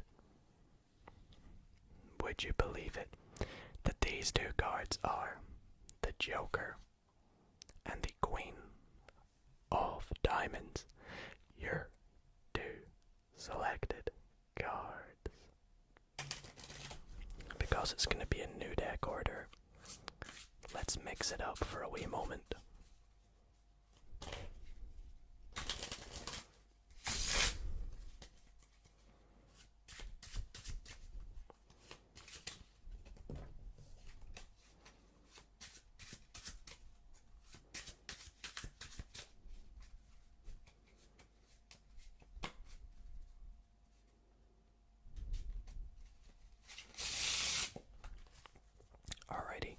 Should be good. Let's take a look. That seems pretty mixed up to me. me, right? So, what I'm gonna do is I'm actually gonna make a bit of a prediction. Now, I don't really particularly want you guys to see this, so I'm gonna do it secretly to myself. And that is my prediction. Now, what I'm gonna do is I'm gonna start dealing down cards. And whenever you feel like it, just call stop. Now, I don't have anyone here with me, so I promise this is random. But let's say I say stop there, for example. And I promise this is a free choice. So, we said stop here. This will be your packet, and this will be my packet. Now, from my pack of cards, I actually would like you to call out stop again wherever you like. Stop right there, okay? So we'll cut to that card. We'll take a look at what it is. It is the Six of Hearts. Now, we're not actually bothered about the card itself, the Six of Hearts. We're only really bothered about the value, which in our case is 6. And we're gonna take, from where you said stop, the 6th card down. So let's do that. 1, 2, 3, 4, 5, 6. And the 6th card is the King of Spades. Now, it's funny you picked the King of Spades because we shuffled the deck, right? You guys saw that. You could have said stop wherever you want. We got a random card, which is a random number. Completely random, right? However, at the start of the trick, I predicted one card. And my one card was the soulmate to the King of Spades. The King of Clubs. This next trick is so amazing. I can almost guarantee you that by the time you have finished watching it, you may actually believe in magic. And to do this, I'm going to be using the help of my Splash deck of playing cards. I think this deck's really nice, and I love how the cards feel. So let's close up the box and pop the box off to the side, because we're actually going to come back to it a little bit later on, and I'll give the deck a shuffle. Although for those who still may not believe me, I will show you indeed that this deck is not in any order whatsoever. The spectator can even give it a cut or whatever they like. But for this trick, I need the spectator to pick a card. So I would normally have them go through and touch any card they like. Let's say they touch this card right here. Now I want to show you all it, but I don't want to see it, so I'll just lift it up. Take a look, and if you've got it, then that's great, because I actually need you to keep an eye on it. Now, that's obviously pretty difficult to do, especially as I am about to give the deck a bit of a shuffle and a mix. So I'm going to mix up the deck, and I would like you to kind of guess roughly where your card is, you know, because you have no idea.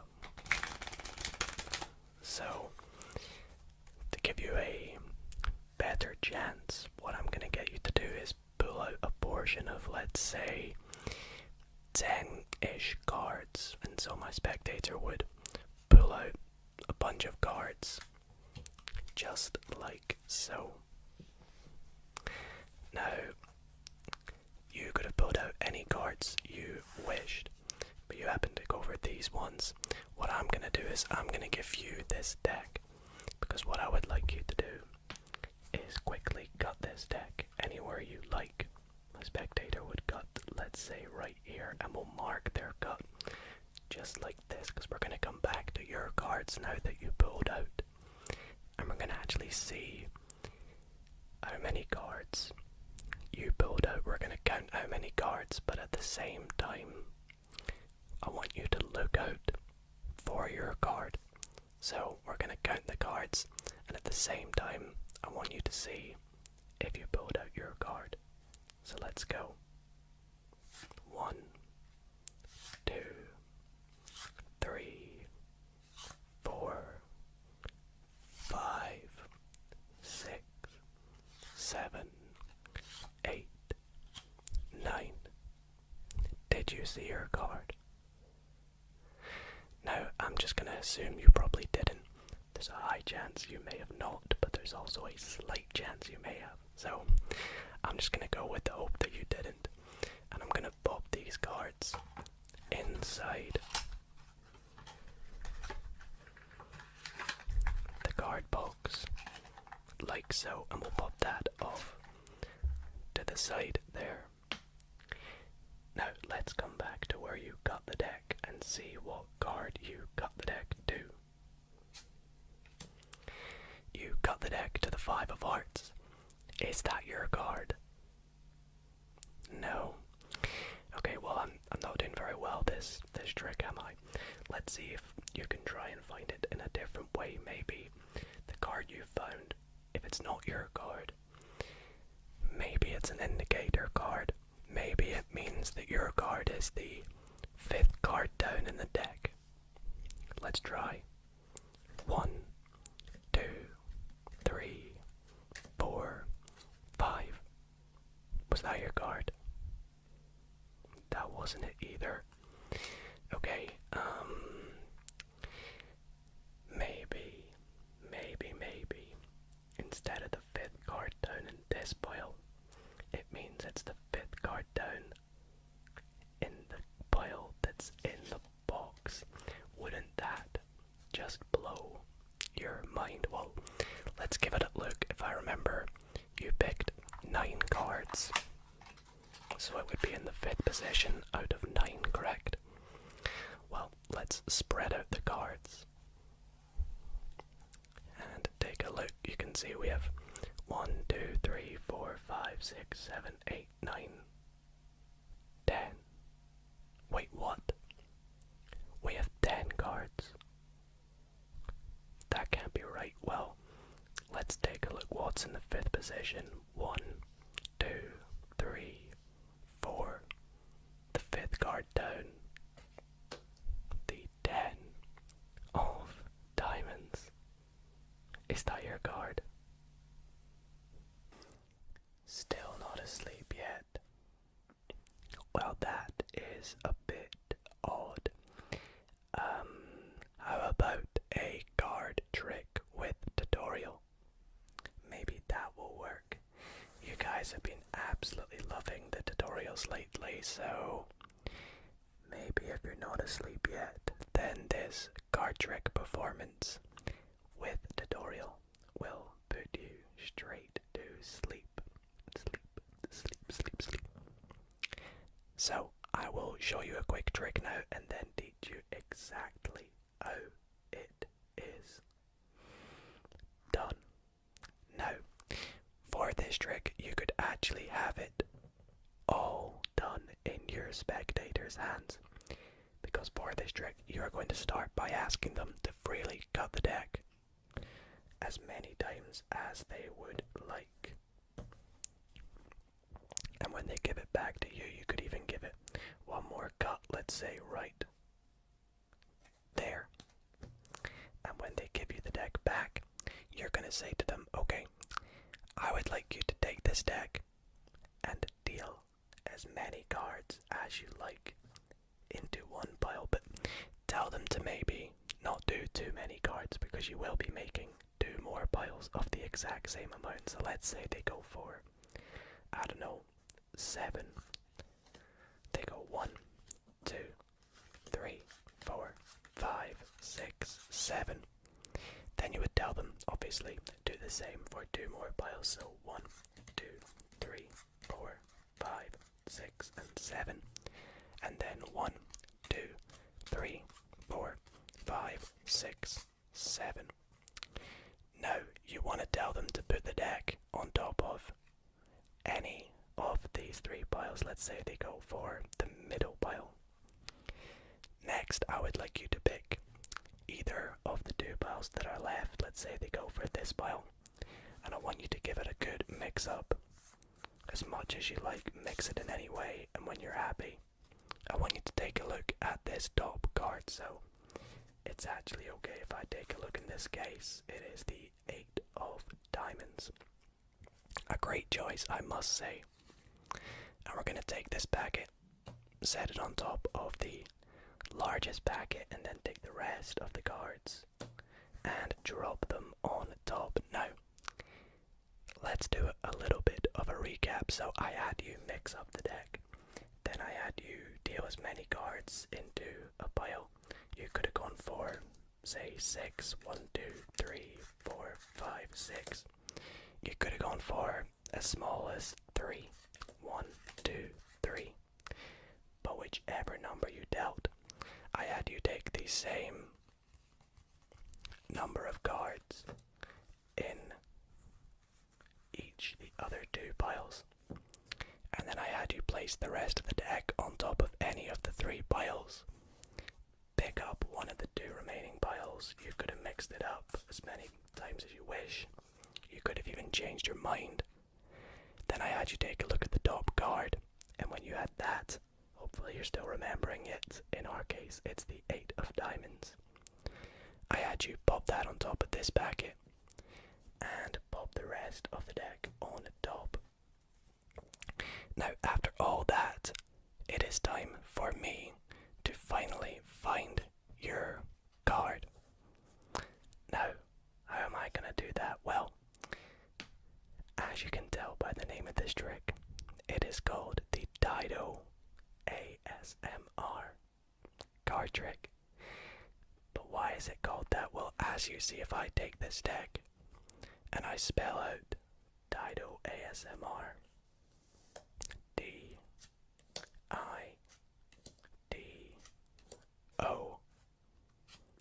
ASMR,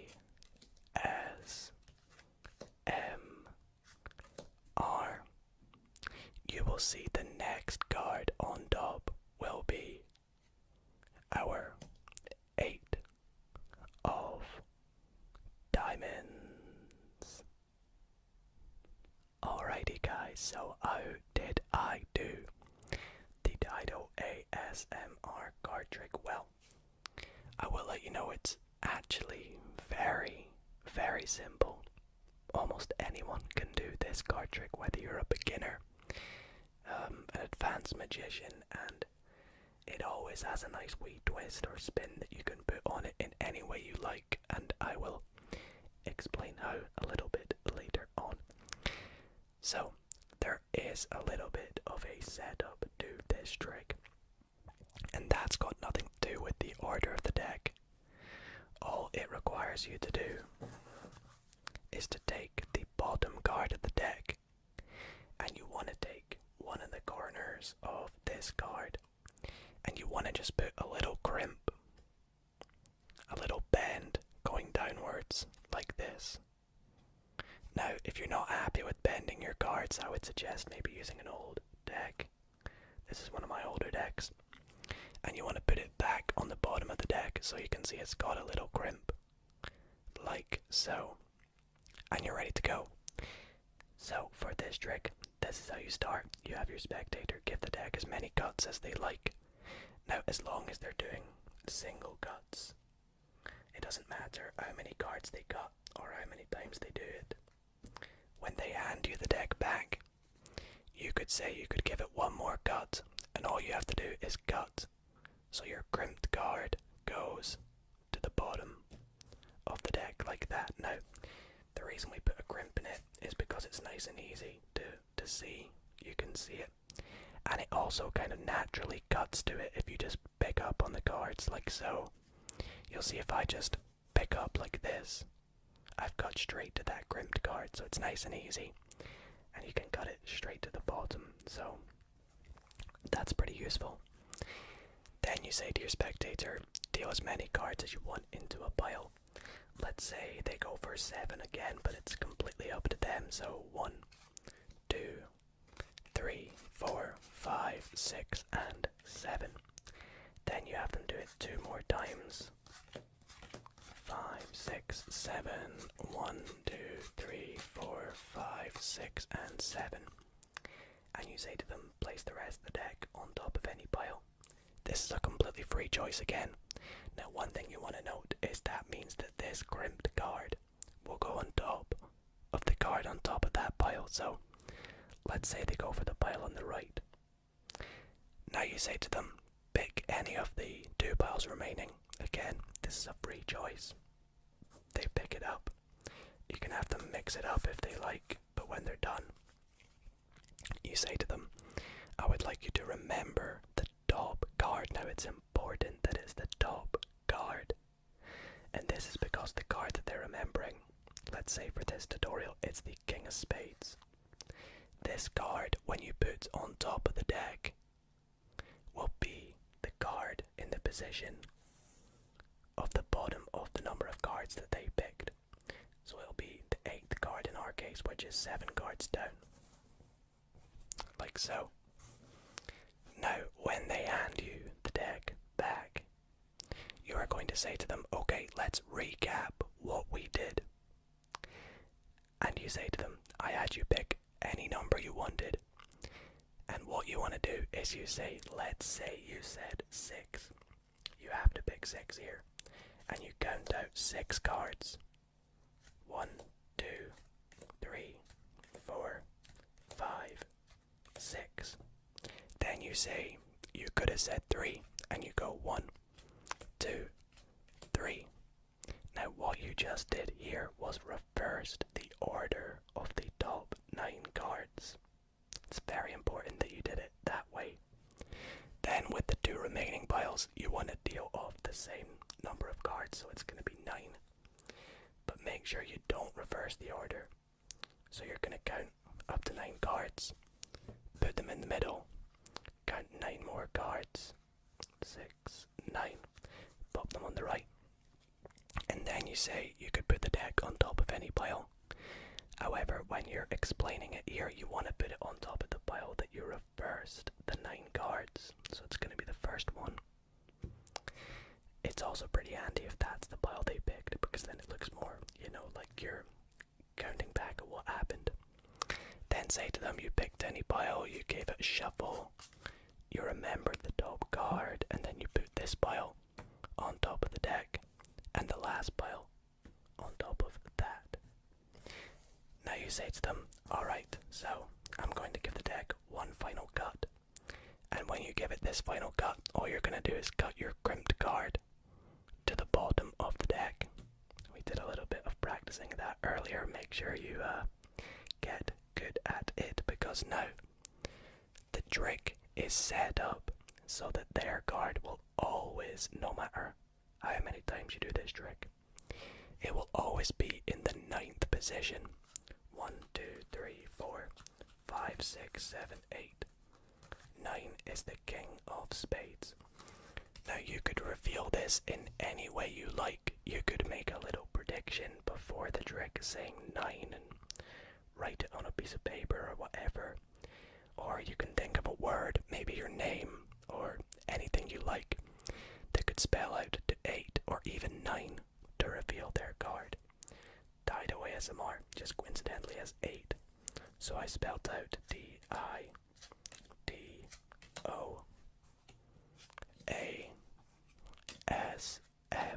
Of course, that's 8. And then the next card will be theirs. You could spell out a 9-letter word and turn over the 9th one to be their card any way you like. Their card will always be in the 9th position. For my next trick, we are going to begin by taking this deck of cards and giving it a bit of a shuffle, shuffle, shuffle, shuffle, shuffle, shuffle, shuffle. We'll give it one of these shuffles as well. Like so. Now, I would like you to pick not one, but two cards for this trick. And what we'll do is we'll just pick these cards together, so I'll just have you say stop wherever you like. Let's say you say stop there. We'll just take the next two face down cards, like so. And we'll set them just up there. Now, you would agree with me when I said you could have picked any two cards. All these cards are different. I have not forced a particular card on you. What I'm gonna do is start dealing the cards and have you say stop wherever you want. You can see they're all different. Stop there, okay. Gonna take your first selection, set it in there, put the rest of the deck on top. And we'll do this again for your second selection. So we'll say stop wherever we want. You even could have picked the jokers.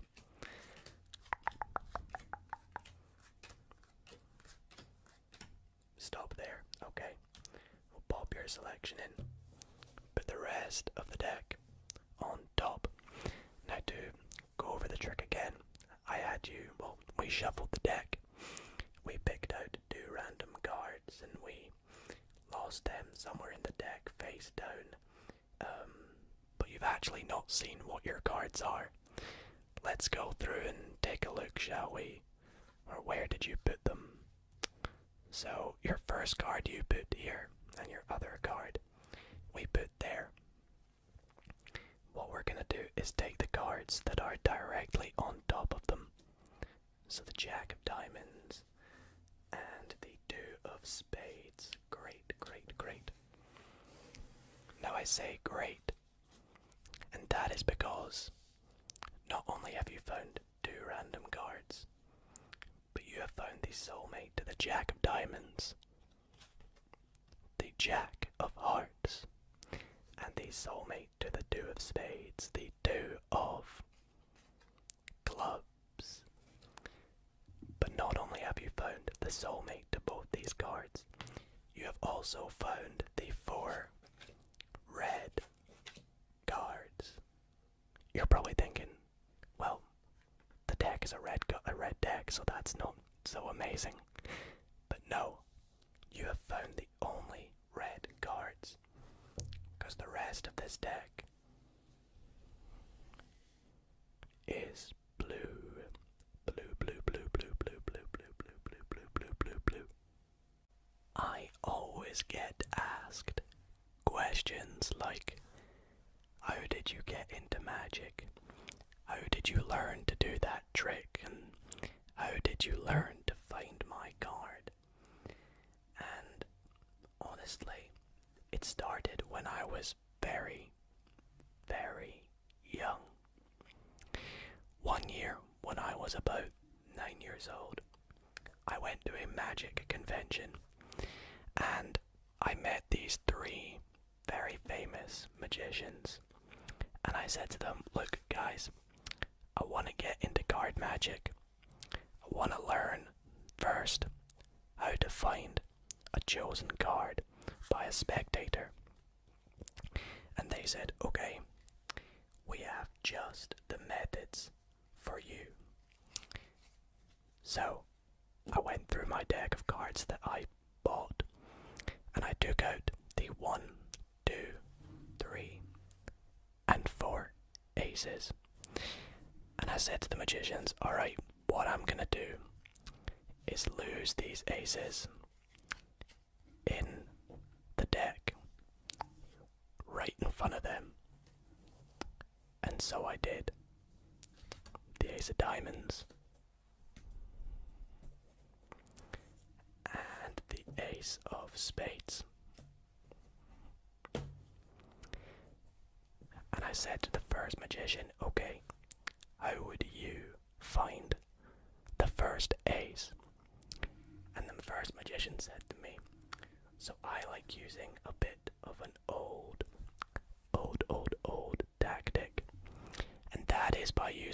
we as magicians call indicator cards. And an indicator card is a card that indicates the position of a spectator's card. So in our case, the magician's indicator card indicates that the first ace is in the 7th position.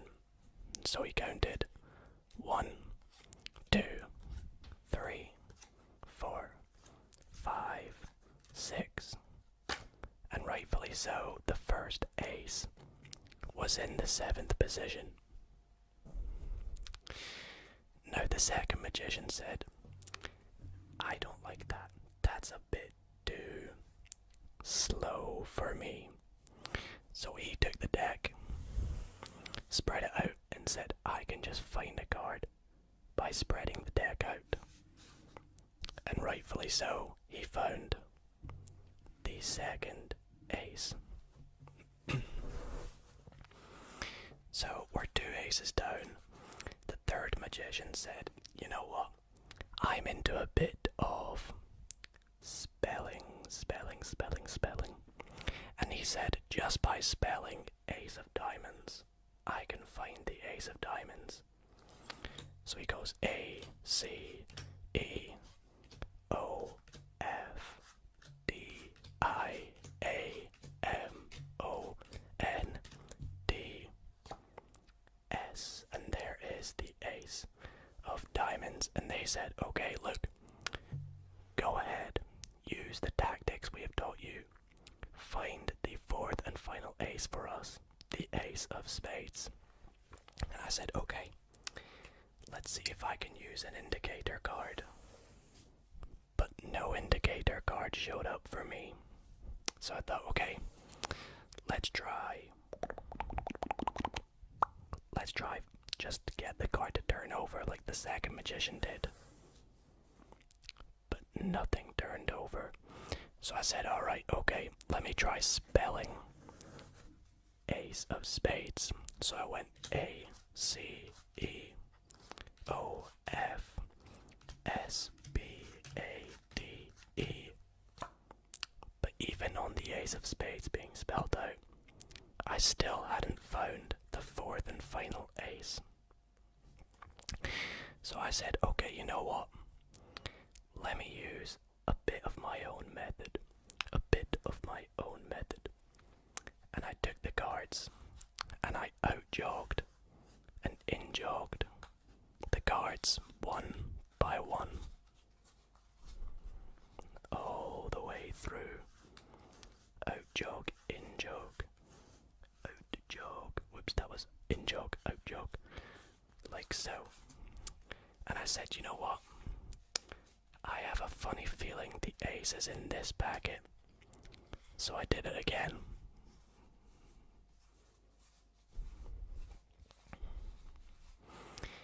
And I said, you know what, again, I still feel the ace is in this packet. So I did it a 3rd time. As you can see, I'm still not very good at it. And I said, I still feel the ace is in this packet. So I did it one final time. And I said, okay, I think I might have found the ace. So I snapped my fingers. And just like that, with my own method, I had found the 4th and final ace. But not only that, the magicians knew I had lots of potential. Because I had also found 10, Jack, Queen, and King, giving me a royal flush. Alrighty, everybody. As promised, for my next trick, I will be showing and teaching you how this trick is done, and this trick is absolutely incredible, and it blows everybody's mind that I have shown it so far, and I guarantee you it will blow your mind as well. It is absolutely incredible. So I really hope that you all enjoyed this trick. Now again, quick disclaimer, if you do not want to know how this trick is done, if you want to keep the magic a secret, feel free to skip by the tutorial after I have performed it. But if you do want to know how it's done, stay tuned and get ready to go and get a deck of cards. But without further ado, let's take our deck and let's just show you exactly what this trick looks like. So, for this trick, similar to a trick I did earlier, I will need my spectator to go ahead and call out any matching 2 of a kind. So they could pick, let's say, the 2 black 3s, or the 2 red 10s, or the 2 black 7s, or the 2 black 6s. It's completely up to them. Let's just see what's on top again. The 3 of spades. So let's go through and find the matching card, which will be the 3 of clubs. Nice. Now, what we're going to do next is have you select any card you like. So here we'll just go through the deck and call stop somewhere random, like right here. Take out this card. Now I don't want to know what this card is. So what we're going to do is we're going to just take the card box and set it on top of the card. Great. Now with these 2 black 3s, what we're going to do is we're going to lose them somewhere near the top of the deck. Actually, we'll do this face up, and we'll take the other 3 and we'll pop it near the bottom of the deck, like so. Now, these 3s are about to do something pretty magical. Pretty magical. But in order to do this, we need to take this deck and deal it into 2 piles. One on the left and one on the right. So let's go ahead and do this. Left, right. Now, when we do this, hopefully our 3s will end up in the same pile. If they don't, we'll just do this again. But I'm hoping that they do. And in our case, great, they do. They're in this pile on the right. So what we're going to do now is just get rid of the pile that the 3s aren't in. Pick up the cards. And as you guessed it, we're going to just do this all over again.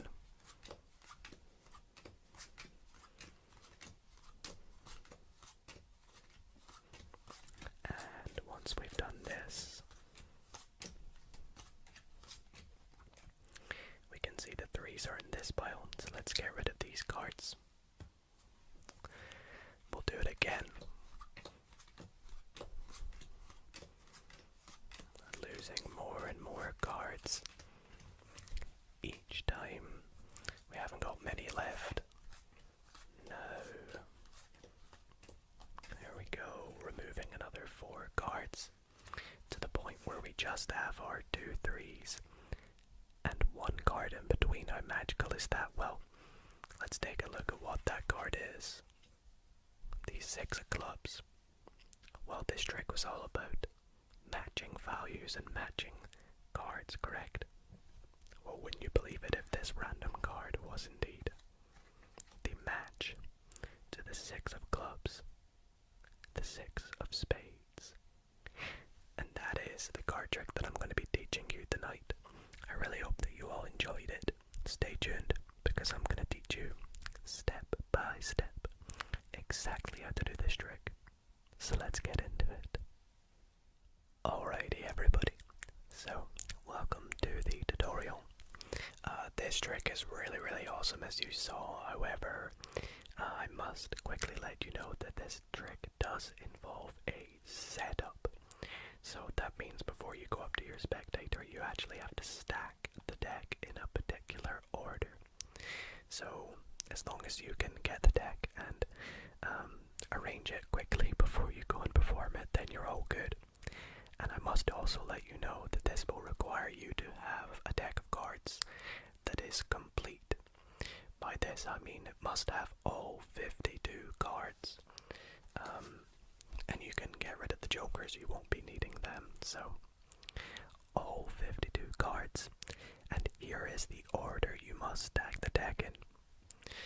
Now, the order is not specific, as long as each packet of cards matches the other packet's mate. What I mean by this is you're going to split the deck into 2 packets of 26, and you can stack them such that you have the 2 black 5s, the 2 red queens, the 2 red 3s, the 2 black 6s. Hopefully you see what I mean. You're going to stack each pack so that the other one mirrors whatever is in the other packet.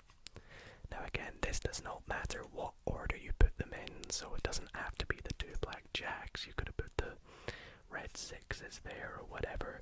You don't have to do the same as me. But as long as you stack it like so, all the way through the deck, then put one of the halves on top of the other half like this. In doing so, wherever a card is, let's say this King of Spades, its match will be 26 cards away. So there's 26 cards in between. When doing so, that will set the trick up so that it works mathematically. So once you've done this, you are ready to begin the trick. You're going to go up to your spectator and you're going to say to them, please call out any 2 matching cards. Now what I did in the performance was I took the deck and I did what is known as the clumsy shuffle. This shuffle makes it look like I'm shuffling the deck, but in actual fact, I'm just cutting the deck. Now you can actually give the deck cuts if you want, as long as they're singular. But the clumsy shuffle is a shuffle in which you push out cards from the top, and then push out cards from the bottom on top of that, and then top to the bottom, bottom to the top. And this is actually not shuffling or changing the order that you set up earlier. Once your spectator names out any 2 of a kind, you're going to go through and grab that. So let's go for the 2 red 7s. Red 7 number 1 and red 7 number 2. And you're going to set them off to the side. Then you're going to say to them, I want you to pick a random card. So they go through the deck, they touch a card, and whichever card they pick, you want to take it out and put all the cards below that card on top of the pack of cards above that card. Then you're going to take the box, set it on top of that card like I did, or you could say to them, put it in your pocket, just don't look at that card basically.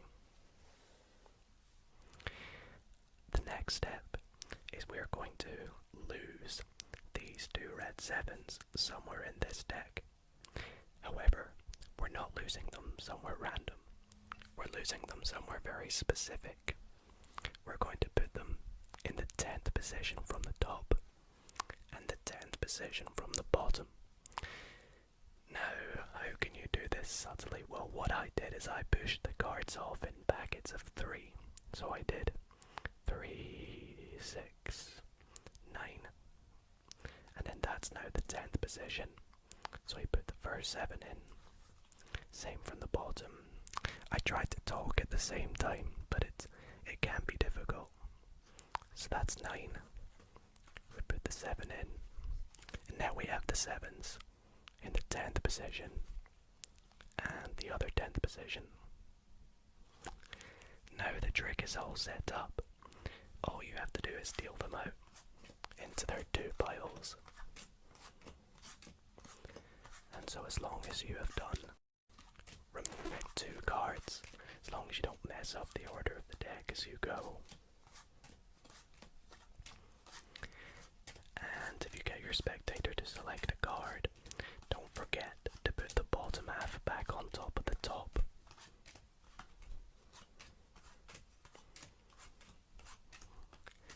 Get rid of the packet that doesn't have the 7s.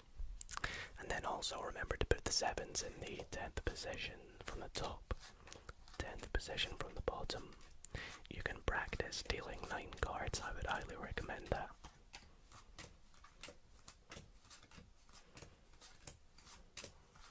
So, there we go. This process here can be a bit long sometimes, but it definitely adds to the effect. And we're narrowing it down basically.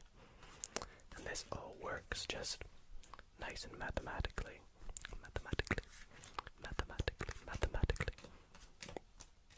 You can see there's one card. And every time this card will be something different. In my case, it's quite nice. It's the Ace of Spades. That means this card here will be the Ace of Clubs. And as you can see, it worked out very nicely. And the good news is the deck will now not be in an order, so the spectator can examine it and they won't notice anything fishy, which is great. So, hope you all enjoyed that trick. Again, if you have any questions or want any tips, please do not hesitate to drop a comment down below. I'll try my best to reply to them. And yeah, with practice, this can make a great trick. Let me know if it works, and let me know if you try it on your friends and family. For my next trick, I would invite the spectator to begin the trick by shuffling and cutting the deck if they so wish. Again, I can promise you that there is no setup for this trick. It's completely random and I have no idea the order of the cards. My spectator can look at the cards to make sure. I'll give you all a quick look. No order whatsoever. But for this trick, I do indeed need my spectator to select a card. So they would go through and pick out a card again. Let's say this one this time. You guys got it. I'll drop it down there for you all. I'll give you one last look. But we're now going to lose it somewhere in the deck. Now, this trick is one of my favorite tricks. I learned it a few weeks ago and I've been showing all my friends and family, and you're about to see why. So, I'm going to give the deck a cut. We'll give it a shuffle. Shuffle. And we'll finish up by giving the deck one final cut. Like so. Now, just like you all may be, my friends and family are a bit skeptical, so for this trick I always start by showing them, your card is not on top. Correct. And your card is also... No, oh, look at that. 2 2s, that's a coincidence. Not on the bottom, correct? Okay, good. Now, for this trick, I need you, my spectator, to call out stop whenever you like, as I deal cards face up from the top of the deck. Now, you may see your card as we do this, just don't react if you do, and if you don't, don't make it obvious that you're looking out or waiting for your card. Just when it feels like it, whenever you feel a sudden rush of, I need to call stop, just call stop. Don't hold back. Go for it. Are you ready? Okay, let's go. I'll deal cards. You can do it as soon as you like, or as late as you want.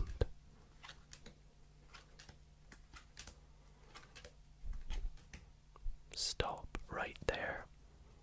Okay, what we'll do, we'll need in this pile up, we'll take this next card that you called stop at, and we'll put it face down, right there. And we'll take the rest of the cards, and we'll also just put them, face up, on top, like So, now, to recap, we took the deck, you shuffled it, we picked out a card, you even looked at the cards, we picked out a card, we gave you one final look, we lost it in the deck, give it some cuts and shuffles, and we dealt through the cards, and that is the card you said stop at. Right, let's take the deck and give it a good spread, and we'll take a look at that one card that you said stop at. Are you ready? Was your card the 9 of clubs? Let me know if it was, and I really hope that you all enjoyed that trick because it's definitely one of my favorites at the moment. To end tonight's video, I want to ask you a very simple but powerful question. And that is, do you believe in miracles? I'm going to assume the majority of you probably said no. And I will raise my hand and admit I too didn't believe in miracles until I saw this right here. This that I'm about to show you, I would deem as a miracle.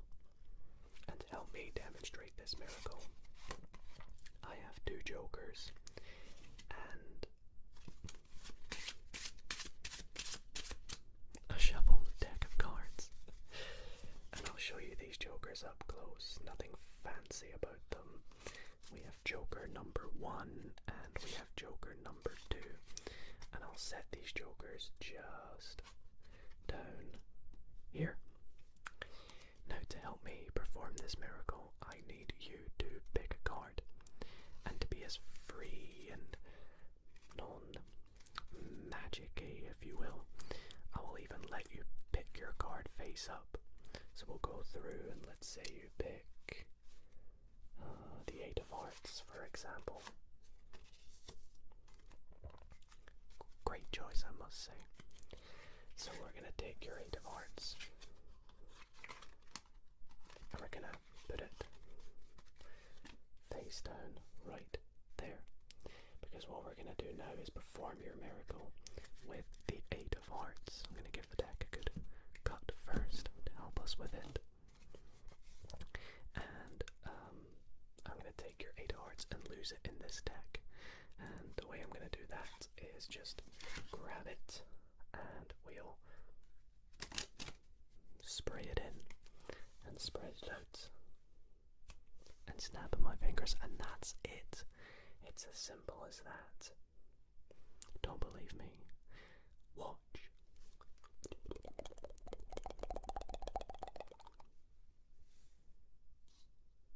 One card has jumped in between the two jokers, and that one card is your 8 of Hearts.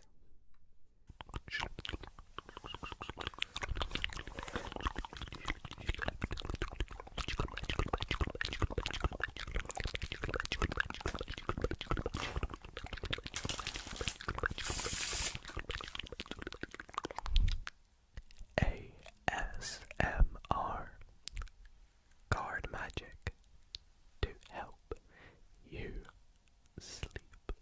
Sleep, sleep, sleep, sleep, sleep, sleep, sleep, sleep, sleep, sleep, sleep, sleep, sleep, sleep, sleep, sleep, sleep. I want you to go ahead and select a card from this shuffled deck, shuffled deck, shuffled, shuffled, shuffled deck. Take a look at it. Please remember it. I cannot see what this card is. However, I am going to lose it to somewhere inside the middle of this deck of cards. And just like that, 1, 2, 3. We are going to try and find your card. Firstly, for those who may be a bit skeptical, I just want to show that your card is not on the top. And your card is also not on the bottom, correct? However, we will use these your card. Watch closely. You don't want to miss this. Just like so, these two cards have found one card. And that so happens to be your Queen of Hearts.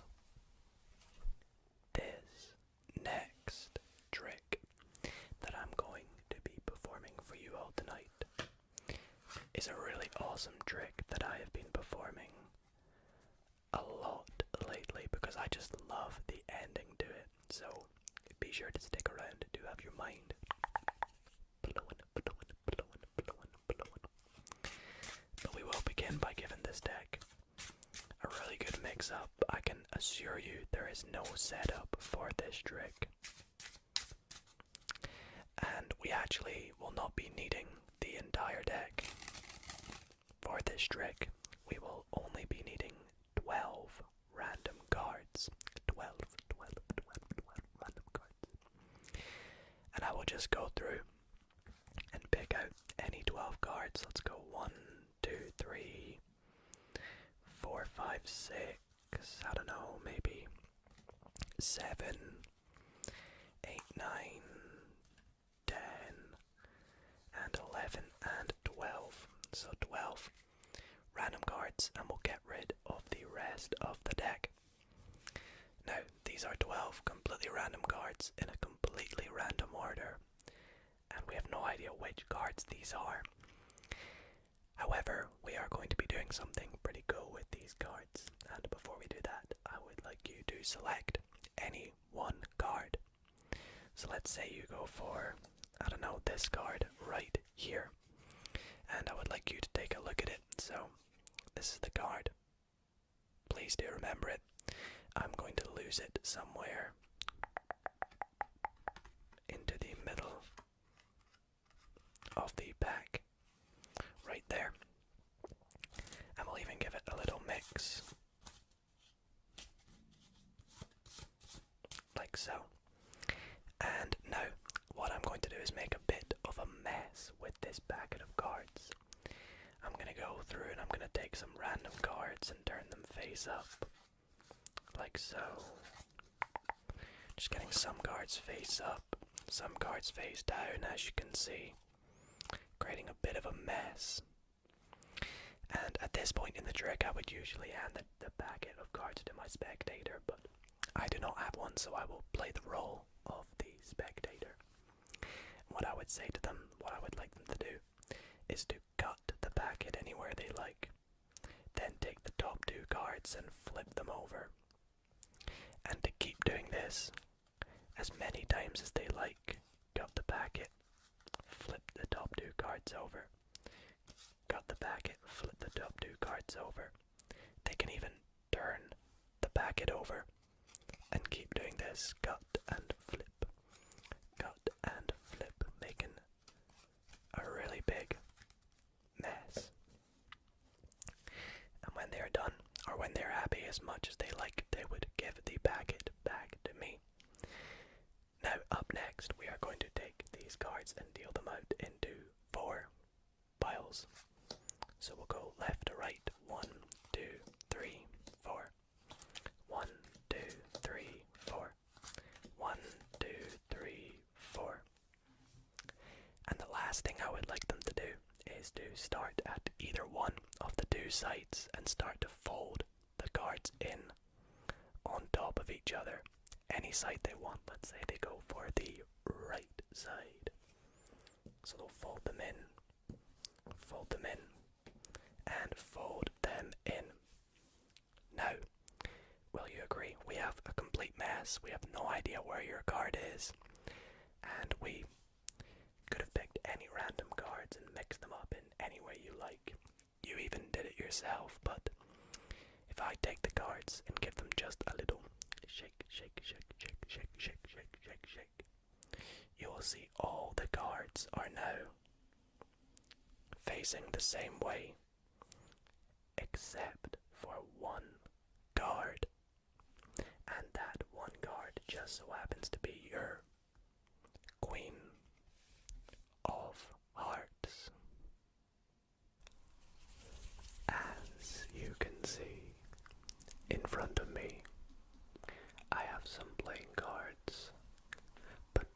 specific. I have 2 face down cards, and I have 5 face up cards. In fact, those face up cards are the 6 of diamonds, the 7 of clubs, the king of hearts, the 8 of spades, and the 2 of hearts. And what I'm going to do is I am going to sandwich them in between our face down cards. And I would ask our spectator to please kindly remove 4 of the 5 face up cards. And so they would go through, and it's completely up to them which 4 they just so happen to remove. In this case, they've left us with the 6 of diamonds, and I'd say, oh, that's a great choice. In fact, you know why? Well, that is because if I flip them over, you would see that the 6 of diamonds happens to be the only blue card. And well, at this point, you would probably be thinking, Dido, these ones are just all blue as well, right? And well, if I turn them over, you'll see that's where you're wrong. These are also red cards. That's right. The 6 of diamonds was indeed the only blue card within these cards. And this is where it gets even better. If I take the remainder of these 5 cards and turn them face up, watch very closely as I take this 6 of diamonds and insert it into the cards like this. Just like this, as I take it and slide it on through. 3, 2, 1. You will see the 6 of diamonds turns back to a red card. For my next trick, I am going to be using one of my favorite decks, that being the Pythagoras playing cards. I think they look incredible and also handle very nicely, so if you're ever looking to get a nice deck of cards, I'd definitely recommend these ones. However, as much as I like these cards for this trick, unfortunately I won't even be using the entire deck. I'll only be using 8 cards to be specific. And these 8 cards can be freely selected by you. Unfortunately, obviously you're not here with me, so I will go through and do this blindly. Let's go 1,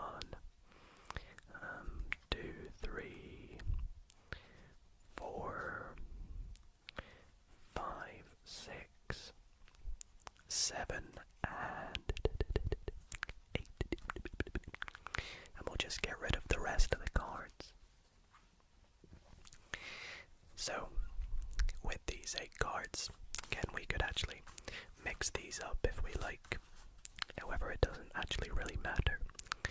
What I need you to do is to select one of these cards for me, so I do not want to see this. So I'll just pick one of these cards, and as I turn it over, I will turn my head. Hopefully you can see this card. And I'm going to turn my head back, and hopefully you all got to see it. I'm going to put it back somewhere in this packet, and then, even though it doesn't make a difference, I'll give it a good shuffle anyways, like so.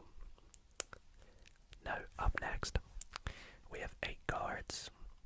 I'm going to split them into 2 packets of 4, and what I'd like you to do is take note of which packet your card is in. So what I mean by this is the first packet has the 9 of hearts, the 10 of hearts, the 5 of diamonds, and the 5 of spades. And the second packet, 1, 2, has the king of clubs, queen of diamonds, 9 of clubs, and the 7 of hearts. So, Hopefully you know which packet your card is in. And what we're going to do now is we're going to try something truly magical through the screens of our phones. Right now, I want you to reach into your packet that your card is in. So pretend to reach into it. Take out your card, flip it face up, and insert it to the middle of the other packet. Go ahead, give this a try. I know this seems ridiculous, but trust me, trust me. Have you done that? Awesome. Let's take a look if it worked. So let's take a look at this packet first. We have... Oh, would you look at that? Only 3 cards. There should be 4, right? So if this worked correctly, this packet here has 5 cards with 1 card in the middle, face up, being the 10 of hearts. Alrighty guys, for this next trick, I can guarantee I'm going to blow your mind. Blow your mind. As you can see with me for this trick, I have 4 black cards and 4 red cards. And what we're going to do is take the 4 red cards and just set them down over here for a second. And I'll introduce you to the 4 black cards. These cards are the 2, 3, 4, and 5 of clubs. And what we are going to do with these 4 cards is, using the red cards, we're going to do a bit of a trick called the Devil's Elevator. And you'll see why it's called that in a moment. So we'll set down the 5, 4, 3, and we'll pop the 2 of clubs on top of the red cards. In fact, actually we'll pop the 2 of clubs in the second position. Now here is where the elevator takes into action. If I give these cards a shake, shake, shake, shake, shake, shake, the 2 of clubs actually climbs the elevator to the top, like so. Let's try this with the 3 of clubs. I'll set it in the 3rd position, and we'll give the elevator a shake, shake, shake, shake, shake, shake, shake.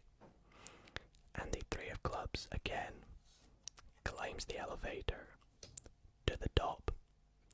Now some of you may not believe I am working with 4 red cards, and I can show you that I am. Let's try this with the 4 of clubs in the 4th position. Give it a shake, shake, shake, shake, shake, shake, shake, shake, shake. And the 4 of clubs climbs the elevator to the top. Now, again, I am indeed using 4 cards. You can see we have the 4s and the 5s. And for the 5 of clubs, we'll set it on the bottom of the elevator. And for one last time, we will give the elevator a shake, shake, shake, shake, shake, shake, shake, shake. And the 5 of clubs climbs to the top of the elevator, just like so.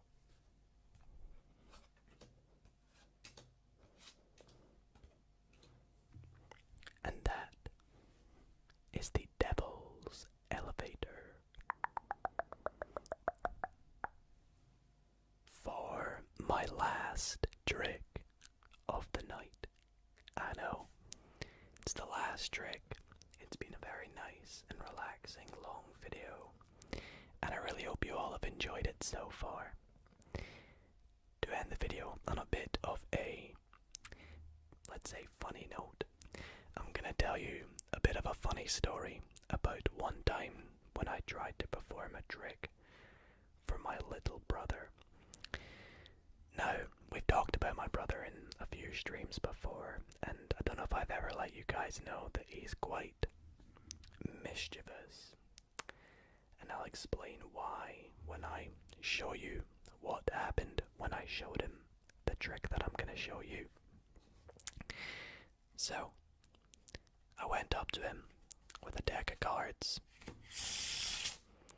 and he said, "Give me the deck, let me shuffle it." He's one of those people, so I gave him the deck. He gave it an overhand shuffle. Classic, non-magician. And I said to him, "Alright, I need you to pick a card." So I said, "Let's go through and let you pick a card," and he picked one out.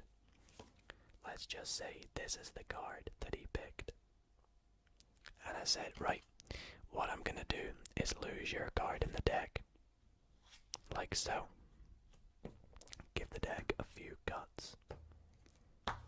And a few shuffles. I did his favorite overhand shuffle. And I did my riffle shuffle. And I said, "Okay, I am going to turn my back and try and work out what card you picked."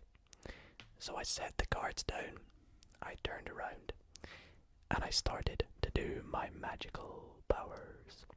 I was midst channeling my magician-like powers, trying to work out if he picked a black, a red card, a club, a heart, a spade, or a diamond, a number card, a picture card. And whilst I was so busy focusing, I completely forgot that he's a mischievous person. You see, he took the deck, and he got the cards and began to mix them up, turning some cards face up, some cards face down, making a huge mess, which, as you'll know as a magician, is not ideal when performing card tricks.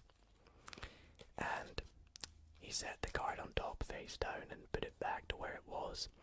So when I turned round, I thought everything was fine.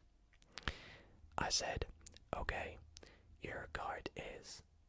And as I was going to mention what his card is, I noticed there was something funny.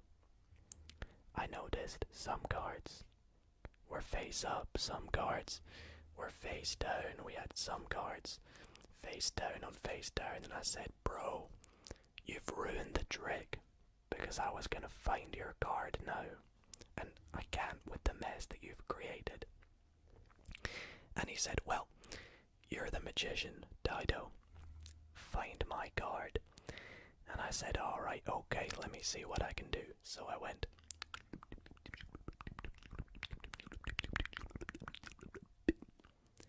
and just like that, I managed to get the entire deck to being face down again, except from his card, the 2 of spades. Let me know if that was the card that we picked for this story.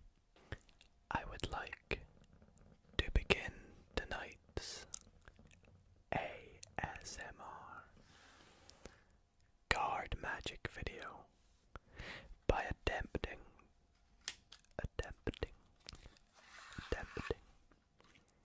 to locate 4 very popular and difficult to find playing cards.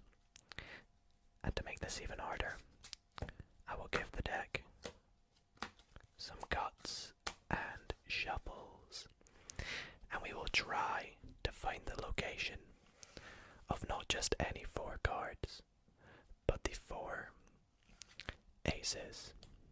So, let's get started. Let's begin by trying to find the first of the 4 aces. I'm gonna try about here. And there we go. As you can see, we have found the first ace. The ace of hearts. Pretty good, right? But ace, so let's go. No, how about there? The ace of clubs, that's 2 for 2, that's pretty good, right? Let's move on to the third ace. This time I'm going to try and find the ace of diamonds. Let's go. There we go, the ace of diamonds. And last but not least, of course, everyone's favorite, the ace of spades. Yes, perfect, perfect, perfect.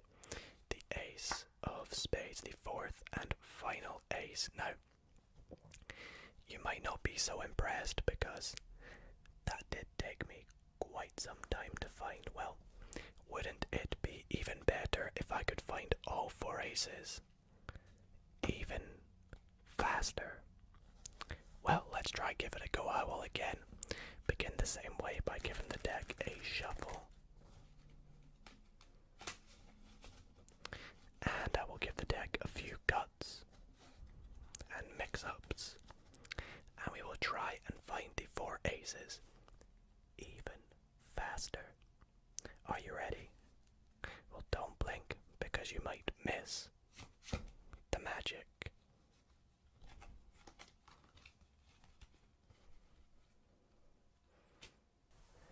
Welcome to my last trick of the video.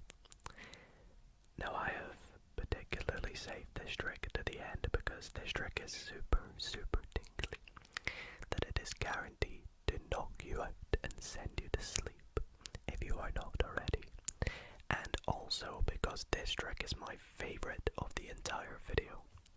I think it has a very cool ending, so if those who can manage to make it to the ending of the trick, I'm sure your mind is going to be blown.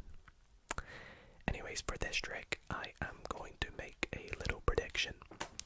So let me just go through the deck to myself and take out a card. I think I'm going to go for this one here. And I'm just going to leave it face down up here. I'll not tell you what it is, but we'll come back to it a little bit later on. Now, up next, we're going to just take a few cards. That should honestly do, really. And I want you to pick one of these cards. Now, to do this, well, first let's just give the packets a few cuts. And I'll just a wee mix as well. That should do. And the way we'll pick your card is we'll just deal a random number of cards. Let's say, well, that's not a number. 3. Let's go 3 cards. Okay, 1, 2, 3. Okay, so this is your card. And now I'm going to pick a card too. So how shall we do this? Let's just eliminate some cards in a little fun wee way. Let's go like this, and then like this, and this should end up with 1 card. The 5 of diamonds. Okay, interesting. I tell you what, let's take our cards and we'll take the numbers, the values, and we'll add them together to get 13. 13, okay, let's take the 13th card in the deck. 1, 2, 3, 4, 5, 6, 7, 8, 9, 10, 11, 12. Oh, 13, the ace of hearts, pretty cool. Let's get rid of the rest of the cards now. Pretty nice. And with all that being done, it is now time to reveal what my prediction is. Are you ready? 3, 2, 1. Oops. Oh, it's the 9 of spades. I was really hoping it would be the ace of diamonds because it matches. Well, I'll tell you what, let's spell the 9 of spades.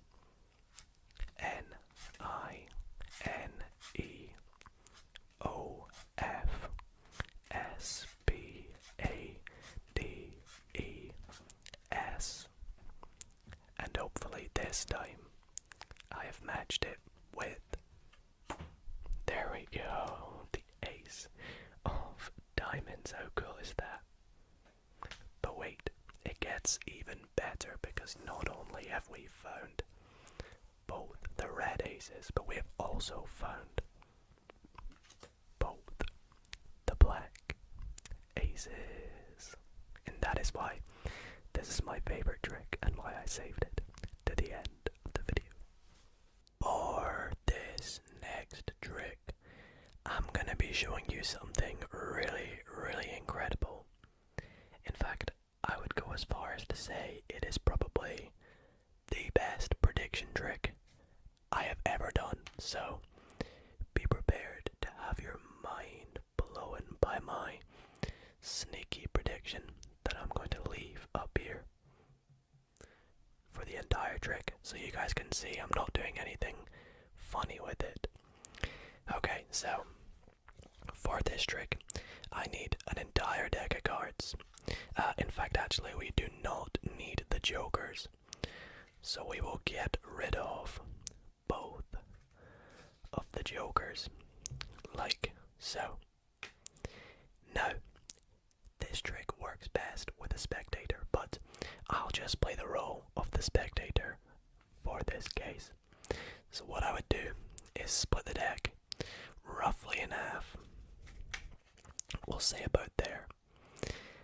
And I could say to my spectator, okay, what we're going to do is we're going to take these piles and we're going to give them a bit of a funny shuffle. Now, as you guys will notice, I've not shuffled the deck yet. And that's because we're going to do it very, very weirdly. In a way that sometimes might annoy some magicians. And here's how it goes. So I'm going to take some cards from my pile, turn them face up, set them at the top of your pile, and you're going to do the same. You're going to take some cards from the top of your pile, flip them over, put them at the top of my pile, and then together we're going to shuffle these piles together like so, creating a bit of a mess. So I would have them do it with their pile as well. I'd say to them, okay, would you like to do this again? And if they say yes, then that's great. We're just making a bit of an even bigger mess. So we could actually do this as many times as we like. I think just for the purpose of this trick, we'll do it one last time. So I'll take some cards from my pile, turn them the other way around, set them at the top of your pile, and then you can do the same with your pile. Take some cards up, as many as you want, put them on top of my pile, and no matter how many cards you pick up, I will shuffle them, making a bit of a mess, and you can do the same, like so. And now we'll make one more big mess by flipping over one more pile and shuffling these two piles together.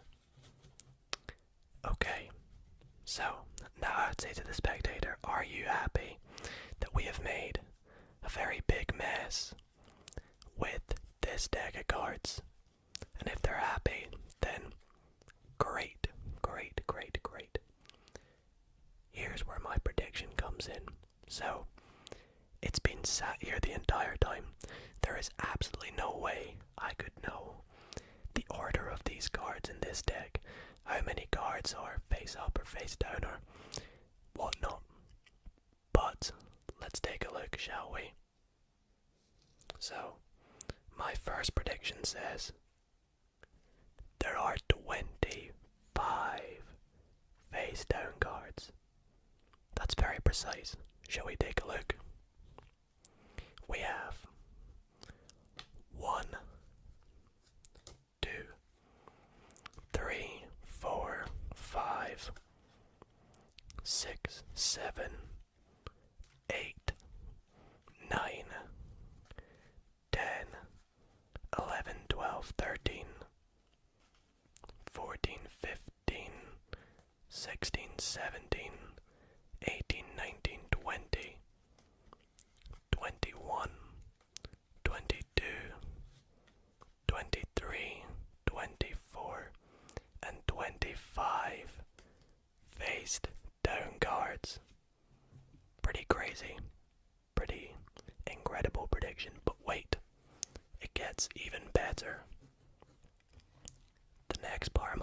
prediction says there are 10 black cards. Shall we take a look? 1, 2, 3, 4, 5, 6, 7, 8, 9, and 10 black cards. As you can see, all black. My next part of my prediction says all of the cards are clubs. Shall we take a look? It's going so well so far. We've got clubs, clubs, clubs. Oh, wasn't expecting that. Anyway, clubs, clubs, clubs, clubs, clubs. So near perfect.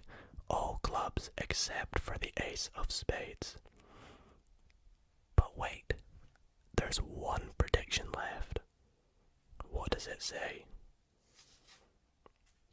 Except for the ace of spades.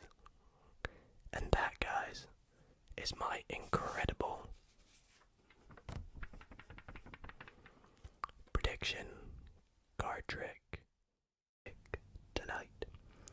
As you can already see, I've pulled out the 2 jokers from this deck of cards, and I've also put a face down card in between these 2 jokers. Now, I'm going to say something about this card that might not make a lot of sense just yet, and that is that this card here does not exist just yet. This probably won't make a lot of sense. I mean, you can literally see the card is there. You can even touch it and feel that it is in between these 2 jokers. But it just doesn't quite exist just yet, especially within the trick at least. And what I'm going to do is give this deck a shuffle, because I am going to lose these 3 cards somewhere within the middle of this deck. Let's just go like right there. Looks good to me. Now, I can even prove to you that we've done no trickery so far. We do have indeed one of the jokers, this non-existent card, and the other joker. I mean, you can see again, they are still there within the middle of the deck. I will even riffle down the side of the deck for you to see. We have the first joker, the face down card, the other joker, and I'll just riffle some more cards, because what I'm going to do is take all these cards with those cards in between and set them off to the side. Now with the rest of these cards, I'm going to turn them face up, because we are going to select a card. Select a card from these cards here. And this can be a free choice to our spectator. Let's go with, let's go for the King of Spades. Sure, King of Clubs, sorry. Why not? I think it looks pretty awesome, if you ask me. Now we are going to lose this King of Clubs somewhere in this packet of cards. So let's go somewhere like, oh yeah, about there looks good to me. And once we've done this, we will even lose it even more into the packet by giving it a good shuffle. Like so. That looks pretty good to me. And then I will bring your attention now back to this packet of cards over here that has our 2 jokers with this non-existent card somewhere in between. So let's take this, and we will take a look to show you again that we have this card somewhere in between the 2 jokers right there. And I think it's about time we take a look at what this non-existent card is, because you see, although it had no role within the trick, when you selected, or when we selected that King of Clubs, it added an element of existence to this card. This card took the value, took the role of the card that you implemented and incorporated into our card Are you guys following me? Hopefully you are, because if you're not, let me give you a little show at what this one card is. Now you can see it is the King of Clubs. Pretty crazy, right? And I know I probably have a few skeptics out there that are saying, Dido, there's more than one King of Clubs in this deck. It was always the King of Clubs, and you freely chose the King of Clubs, right? Well, no, I will show you as I go through the deck. There is no other King of Clubs. We got the King of Spades, but no other King of Clubs in this deck. You literally brought it into existence for this trick. So guys, for my last trick tonight, I'm going to try something so spectacular it will leave you mind blown for days. So, for this trick, I have gone ahead and made a secret prediction inside this card box, and I'll just leave it up there for the remainder of the trick so you can keep your eyes on it. See that I'm not doing any tampering to it, I'm not changing it as the trick goes.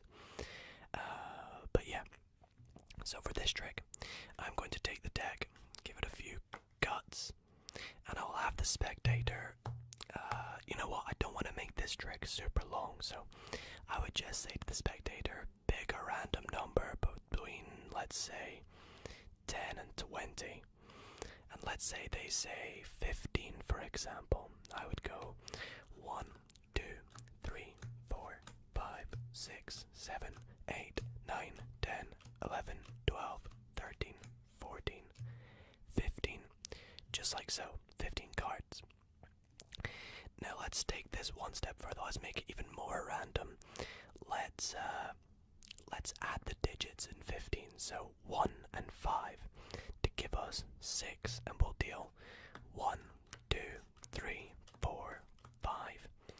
And this sixth card will be our selection, which is the Ace of Hearts. Now, that was very random. We could have picked any card from this deck that I randomized. However, let's go back to my prediction. You see in this box, I popped in one blue card, and that card just so happens to be the Ace of Hearts. Now, usually the magician could end the trick there. You'd be pretty baffled, pretty amazed. However, I don't think that's good enough. That's not good enough. You guys aren't too amazed, right? I am going to take this trick one step further. I think I can do better than that. What was the card we selected again? What was it? The Ace of Hearts. Let's spell Ace of Hearts. Let's go A-C-E of H-E-A-R-D-S. And by spelling the Ace of Hearts, we have dealt to, again, the Ace of Hearts. But that still isn't mind-blowing enough. I think we can still take it one step further and do better than that. You see over here, I have also dealt to the 1, 2, 3 other aces. And again, I could end the trick here, but I think you're recognizing there's something over here. I can do better than that. You see, as well as the Ace of Hearts, I've dealt to the 2, 3, 4, 5, 6, and 7 of Hearts. Pretty magical, pretty mind-blowing, pretty spectacular. Let me move it back down a bit for you guys. However, like I said, the magician could end the trick here, but I'm going to cut the deck about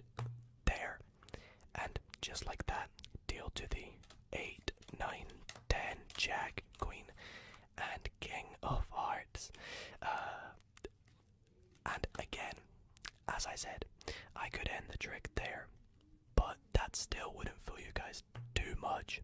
So just like that, I am going to quickly deal to the ace through king of clubs.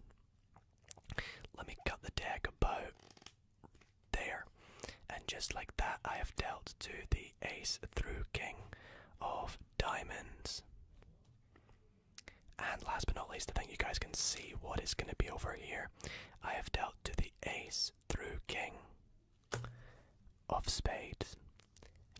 Now, isn't that spectacular? How many times did I fool you there, guys? Let me know in the comments. So, for this next trick, I'm going to be teaching or explaining to you something about what magicians like to call forcing. Now, forcing is the act in which a magician will have a spectator pick what they believe is a free and random choice of card. However, the magician will have secretly made them pick this or make them pick this card. And this is what we call forcing. And I'm going to demonstrate that today with the 1, 2, 3, and 4 aces. So I would say to the spectator, okay, go ahead and pick any random ace that you like. Now let's just say for the demonstration of this trick that they pick the ace of hearts. Now as a magician, I can say to them, okay, well, I actually forced this card on you. I knew you would pick it, and I can prove it to you. As you can see, all the cards, or all the aces, are red, except from the ace of hearts, which I have turned to blue, to blue, to blue. Now I know what you're probably thinking, well, what if the spectator had picked, say, the ace of diamonds? Well, I still have to be able to force a card on them. I can prove to you that I would have still been able to force this card. And as you can see, again,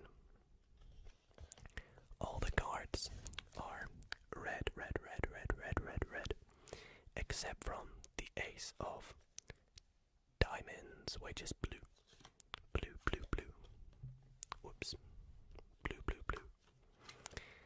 Now, there are still 2 aces left over. Of course, we've got the ace of spades and the ace of clubs. So what if they picked the ace of clubs this time? Well, again, I have to be prepared, as you can see. All cards are blue now, except from the red ace of clubs. Now, a lot of people's favourite ace is, of course, the ace of spades, and this is a pretty easy one to force on magicians, because if you say, select an ace, a lot of the time they'll say the ace of spades because it's the coolest. So again, I always have to be prepared to force the ace of spades on the spectator, as you can see. Now, I know you're probably thinking, well, what are the colours of these cards then? Are they all blue? Or are they all red? Well, the answer is yes, they are. They are all blue. And they are all red. However, the big kicker is that no duplicates and no gimmicks were used in the making of this trick. Unfortunately, it is that time again for the last trick in the video, but if you've made it to this point, you've stuck around for probably the best trick, and that is because this trick, well, it's up to you guys. Is the trick you're about to see coincidence, or is it luck? Let me know in the comments if it is coincidence, coincidence, coincidence, coincidence, coincidence, or luck. So, as you can see, I've gone through and taken out the 1, 2, 3, and 4 aces, and we're actually going to lose lose these aces somewhere random in the deck. And I'm going to do it in a way that actually is completely random. So, we'll make 4 piles on top of the aces, and we'll lose each ace within their pile, and we'll gather it all together into one big pile. I'll show you what we mean. I'm going to take the first ace, set it on the bottom of the second packet, then set the first packet, just nice and random, on top of that one. Then we will take the third ace and set it on the bottom of that pile, and we'll pop this pile on top of that pile. Well, why not? Let's put this fourth ace on top of its packet, and what we'll do is we'll take this packet here, give it a wee cut randomly, and then we'll lose these 2 packets together, like so. Wait, I forgot about this ace. Okay, let's pop that in about there, nice and random, like so. So the aces are completely lost within the deck. Now this is where the luck or coincidence element comes into play. We are going to try and find all 4 aces. And you guys can let me know if it's coincidence or luck. So I'm going to start by picking a random number between, let's say, 10 and 20. Now this genuinely is completely random. Unfortunately, I don't have a spectator here to make it random, so I'll just pick, I know, unlucky number 13. Why not? For Halloween, let's make it spooky. So we go 1, 2, 3, 4, 5, 6, 7, 8, 9, 10, 11, 12, and 13. And then we'll add up the digits. In 13 we've got 1 and 3, so we get 4. So we'll count 1, 2, 3, 4. And the card on top of this pile now is the 8 of spades. Now we actually don't care about the suit of the 8 of spades. It just tells us that the first ace is the 8th card down from the top of this packet. Shall we take a look?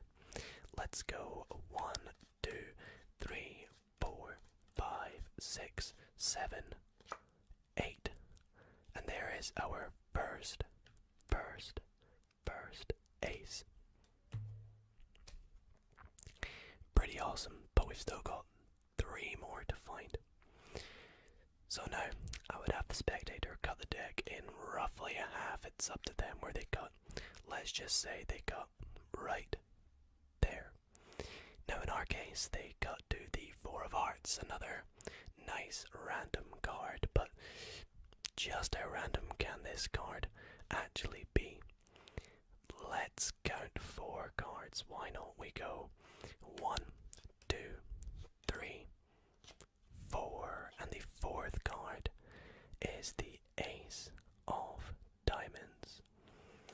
That is pretty crazy. We've already got 2. Pretty crazy. So I'm gonna give the deck a bit of a cut, like so, and I'll even give it a shovel to make it even harder to find the last two aces.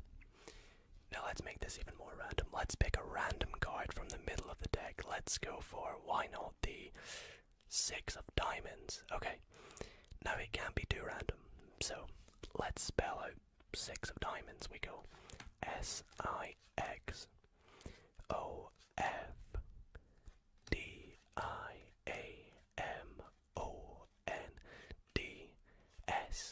and okay, so we didn't find the next ace, which is not very good, but we can still use this card right here. What we can do is we'll take our 6 of diamonds and we shall just take it, and what we'll do is pop it on the top of the deck and we'll set it down just up here for a bit later. We'll come back to it at the end of the trick, okay?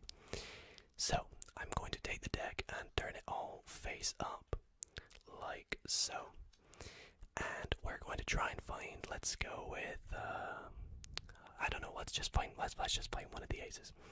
What we will do is I will take the deck and I will spread it out to find, there we go, we found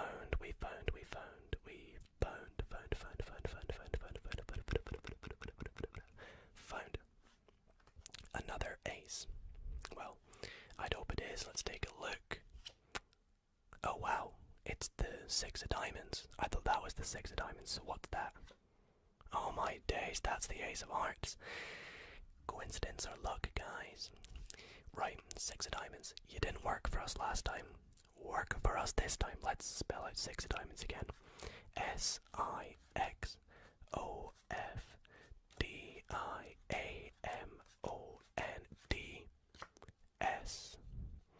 When we spell it out that time, we find the 4th and final ace. Let me know what you think, guys. Coincidence or luck?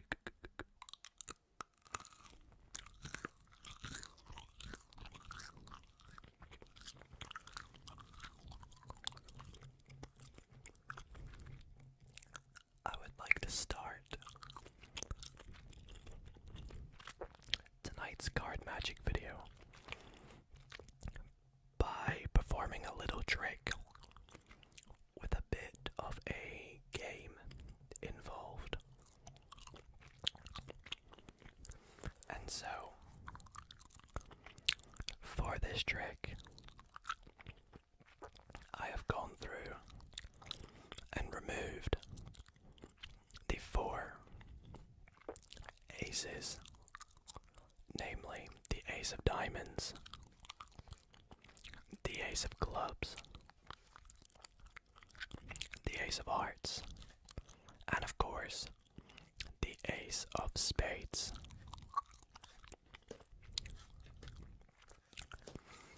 Now, for this game, I am simply going to point to an ace, and I would like you to try and guess what that ace is. Let's go for this ace right here. Now, let's just suppose our spectator guesses it's the ace of clubs. Let's take a look. Okay, so they were wrong. But not to worry. I'll give you another chance. What I'm gonna do is put all 4 aces somewhere in the deck, each in a different location, like so. And we'll lose them in there. And I would like you to try and guess a location of one of the aces. Let's say they guess right here. Now, as you would see, you're wrong. In fact, this game's a bit unfair for you because no matter where you guess, despite you seeing where they went, you'll never find them. And that is because the 4 aces have jumped right back up to where they started, at the top of the deck.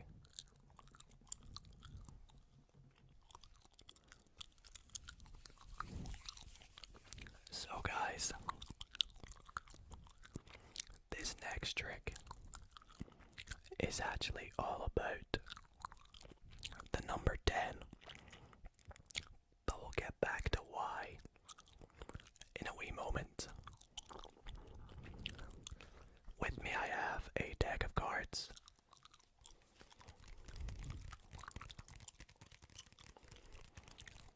And I'm gonna give it to the spectator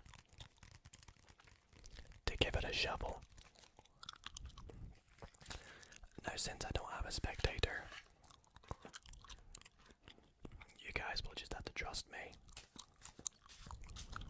This is a free shuffle by the spectator. I don't know what that joker's doing. Let's make sure there's no other sneaky cards in here.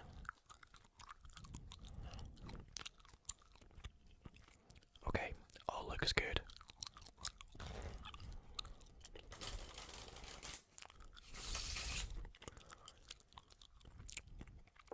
Now, once my spectator is happy with the deck, and they're sure there's no funny business going on, they can hand the deck back to me. And this is where I'm going to make a bit of a prediction, as you can probably tell.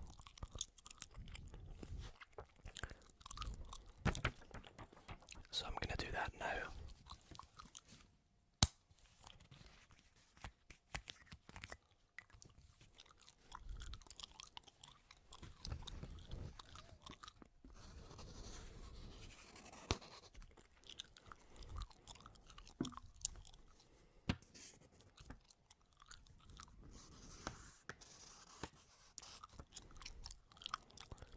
There we go.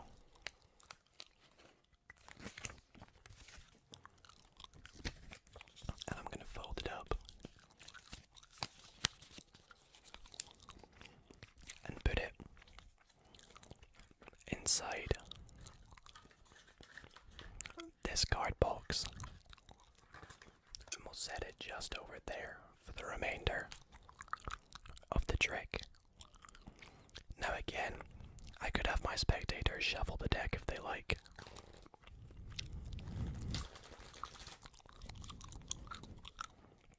I'll give it a good cut. And I actually need my spectator to select 4 random cards.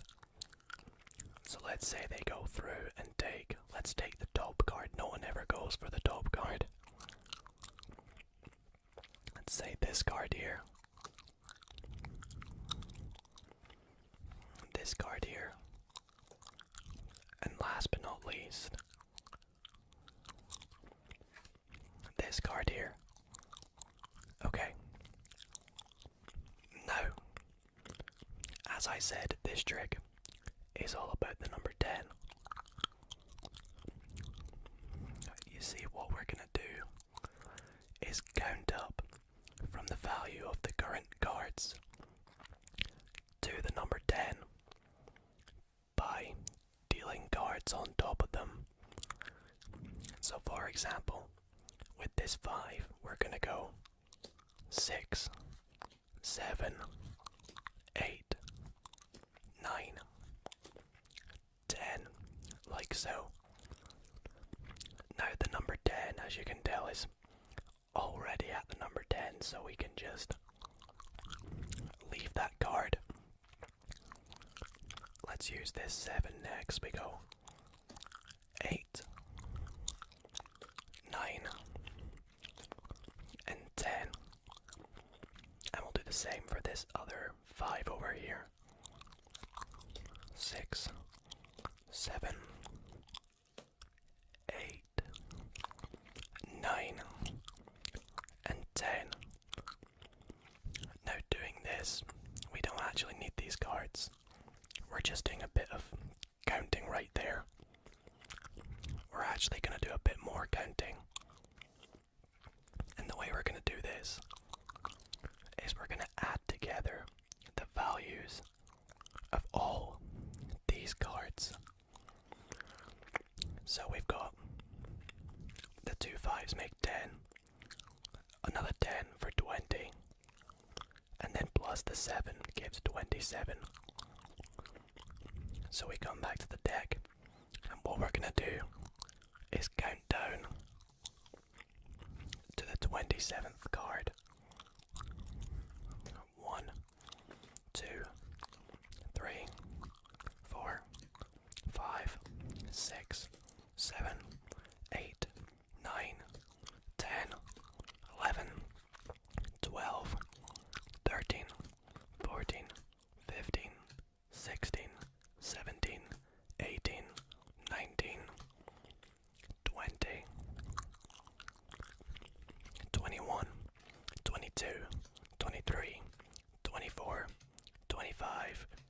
26. And the 27th card just so happens to be the Queen of Hearts. So you guys will agree with me. We shuffled the deck randomly. I made a random prediction. We even shuffled it and cut the deck again. And we picked out 4 random cards. We count up to 10. And then we added the cards' values together and we go 27 and we count down to the 27th card. Which happens to be the Queen of Hearts. Should we take a look at my prediction?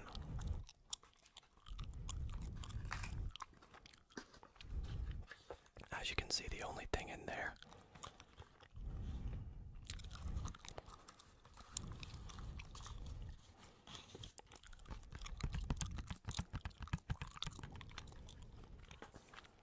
and my prediction was the Queen of Hearts. Up next, I want to show you a trick that I learned lately that has been one of my favorites that I've learned in quite some time. It's got a really nice ending, so stay tuned to see that. But for this trick,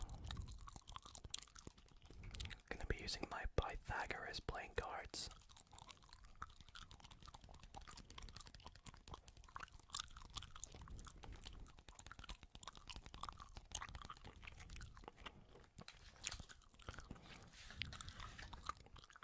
We'll give the deck a good shuffle. I'll even show you guys that it's being freely mixed. Like so.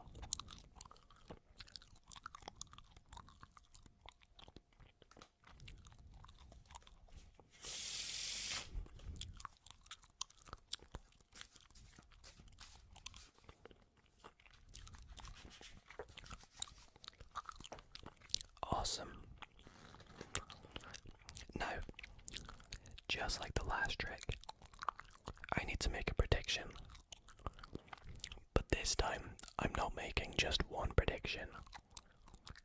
I'm not making 2 predictions. But I'm actually going to make 3.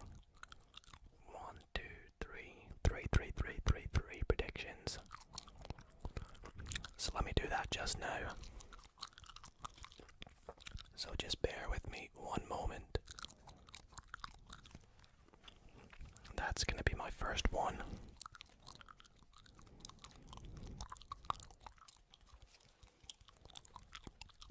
I quite like the look at this one here.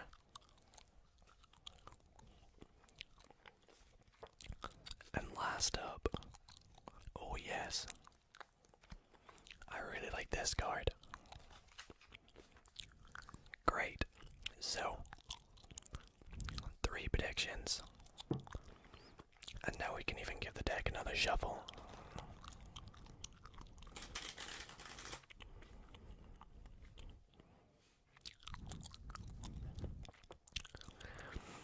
Now, next up, I would like my spectator to pick 3 cards as well. Now before they pick these cards, I would like them to know that these cards are very, very important. So choose wisely. Let's suppose they go this card right here. Maybe this card. No, we'll go for this card. They can change their mind a few times if they wish. But let's say they land on this card here. I'm gonna square up the deck. And next what I'm gonna do is deal the deck into 1, 2, and 3 piles.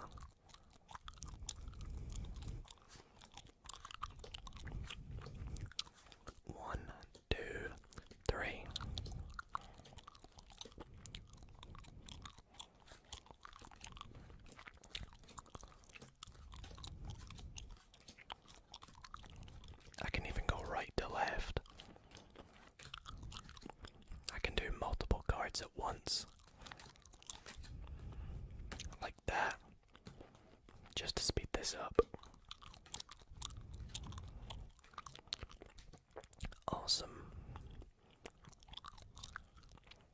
Now, let's go back to the cards that I picked, or what my predictions were. So my predictions were the King of Diamonds, the Nine of Hearts, and the Ace of Hearts. Now, as I said, the cards that you picked out to match with my 1, 2, 3 predictions were very important, because what I'm going to do is lose them in the packets like that, and then we can collect the deck together to one big deck again. Now, do you remember my predictions? Well, if not, don't worry, we put them in face up. There they are again, the Ace of Hearts, the Nine of Hearts, and the King of Diamonds. Let's go back to what you picked out as well with my cards. So it was that card there. We had this card here.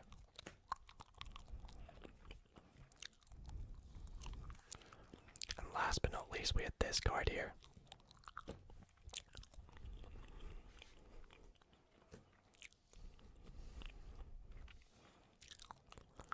Now, will you agree with me? This has been completely random. I have not forced any cards. We've shuffled it. I made 3 predictions that were random, but we just so happened to match the King of Diamonds with its soulmate, the King of Hearts, the Nine of Hearts with its soulmate, the Nine of Diamonds, and the Ace of Hearts with its soulmate, the Ace of Diamonds. And that is my 3 prediction trick.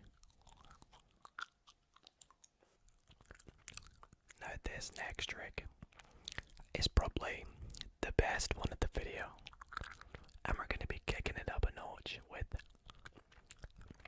basically how good the trick is.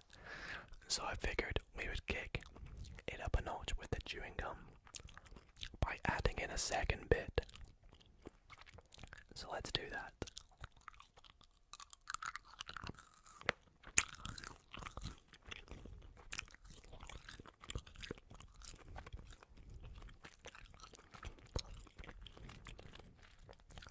Now,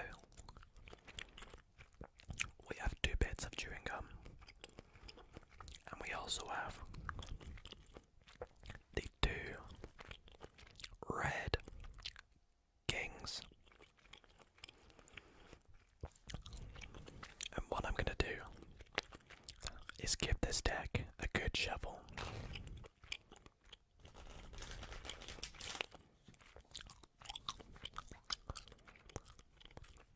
Like so.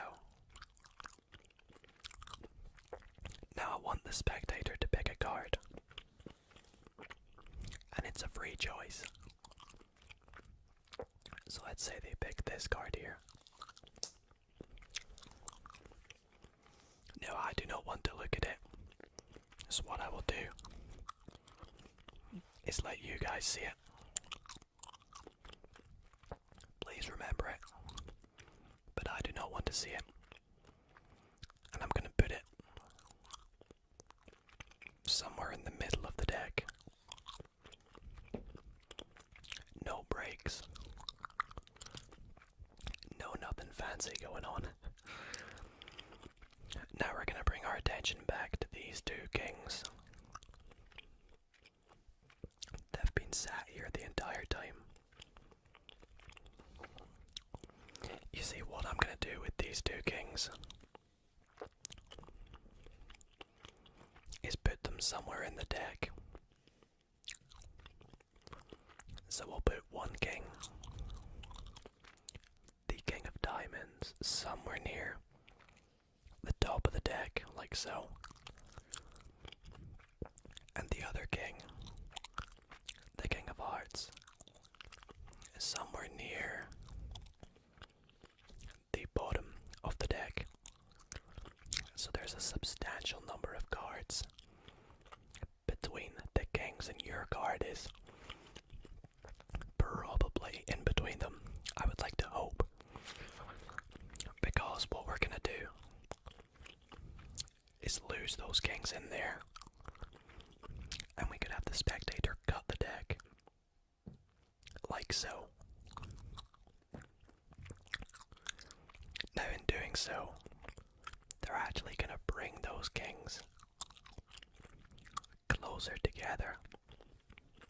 Let's take a look. You can see they have done, and this actually leaves a higher chance or a lower chance of your card being in between them. But I'd like to think these kings are magical. So let's assume they are, and we'll go and take those kings and the cards between them out. Now I'd like to remind you, all these cards between them were chosen for a reason. There could have been any cards chosen, literally any cards. But what we're gonna do is cut these cards, these kings, one more time.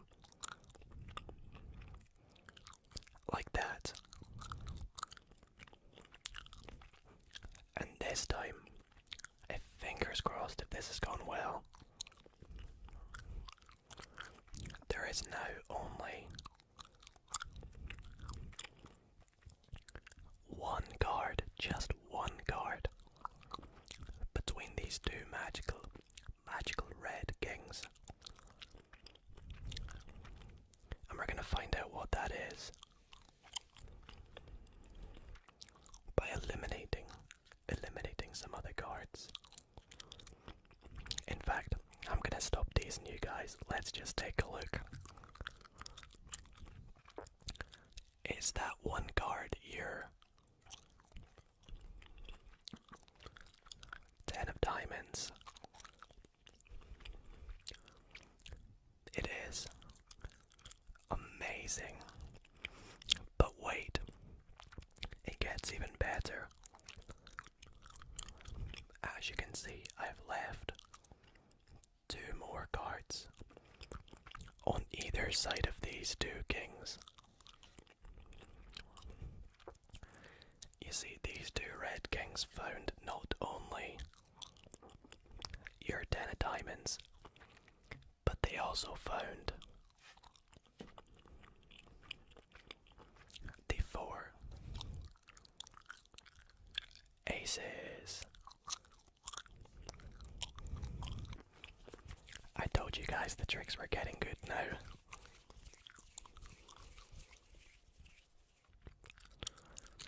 Welcome to the last trick of the night. Now for this trick, we need to go through the deck, and we actually don't need the entire deck. We just need 4 random red cards.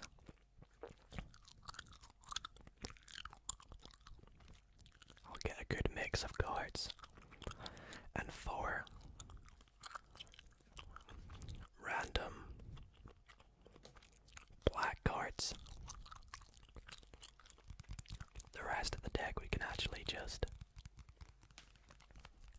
eliminate.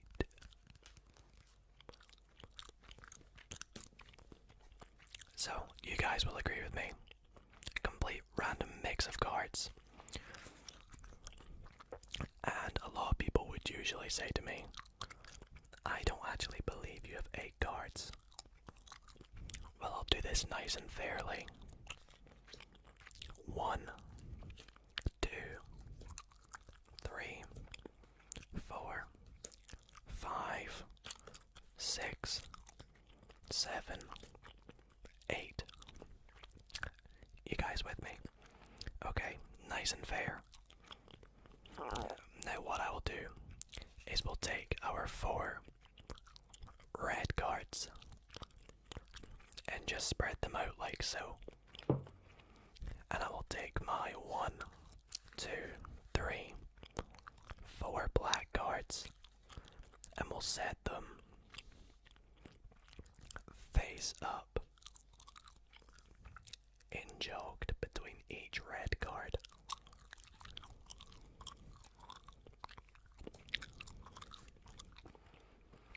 And we'll actually just set the last black card under the box, like so. Now, to show you this nice and fair, you can see all the black cards in-jogged between the red cards. And all the red cards are of course going to be in-jogged between the black cards. Now all I'm going to do is give the deck a little magical rub. And just like that, the cards have now flipped the other way. You see all the red cards are now face up, and there's only 3 of them. And if I flip the packet over, it's the opposite on the other way around. There's only 4 black cards, but I thought this was a black card. So shouldn't that mean that there's 1 red card missing?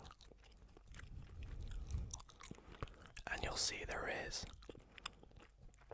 And that is this card over here, which has now turned into the 4th and final red card. And you guys can go back and check that these are the same 4 red cards and the same 4 black cards that we picked out at the start of the trick. Trust me. I would like to show you something that some may say is impossible, but some may say is actual magic. So watch very closely. For this trick, I'm going to be using my turquoise deck of bicycle playing cards. And we will begin by giving this deck a couple of legitimate shuffles. In fact, I'll actually let you see just how legit this shuffle is.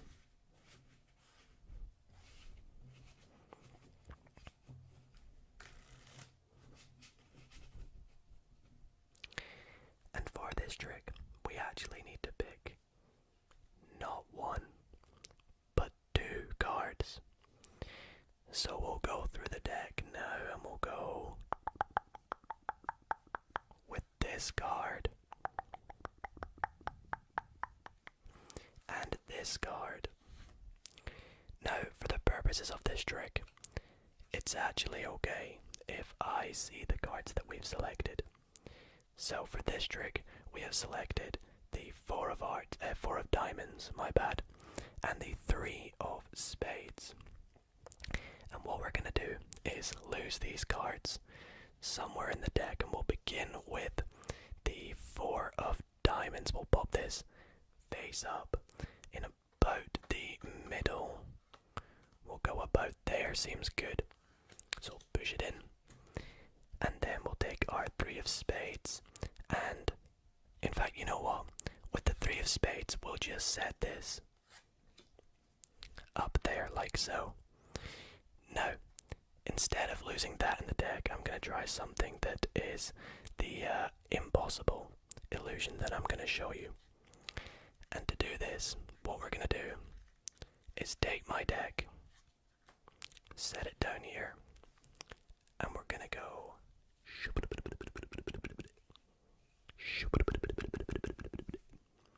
And just like that, our three of spades has turned into our four of diamonds. But wait, doesn't that mean there should be one card in this deck face up? Well, if we spread through, you can see. There it is, you guessed it. The three of spades. So what do you guys think? Was that impossible, or was it actual magic? So for this next trick, I'm actually going to be doing another prediction trick, because the feedback to the prediction trick last week was very, very good. You guys seem to love it, so gonna be doing another prediction trick here. And let me know if you guys enjoy this one too. Maybe I'll do more prediction tricks in the future. But for this trick, we're actually gonna start off by giving the deck a shuffle. Now, my spectator could do this if they wish. It doesn't actually matter how many times they shuffle or cut the deck. It won't change the fact that I am going to quickly pick out one card to be my prediction. And I'll do this to myself so you guys can't see. I'm gonna go with that card right there. And I will leave it just there so you guys can see. No tampering, no funny business going on. Now for this trick, my spectator could actually do all the work themselves. They can start off by giving the deck a good shuffle again. Because what I actually want them to do is deal these cards into two piles. So they can go through.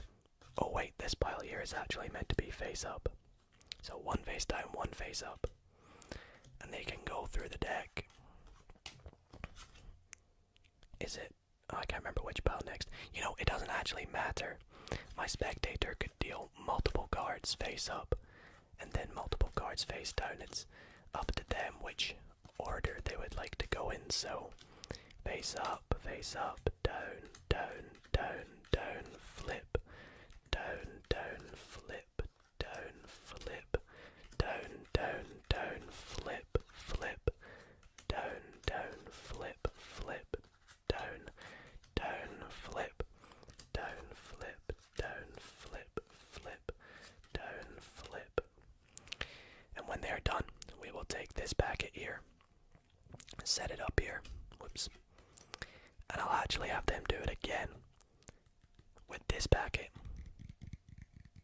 right here. So one card down, one card flipped face up, down, flip, down, flip, down, down, down, flip, flip, down, flip, flip, flip, down, down, flip, flip, down, down, flip, down, flip, down, flip.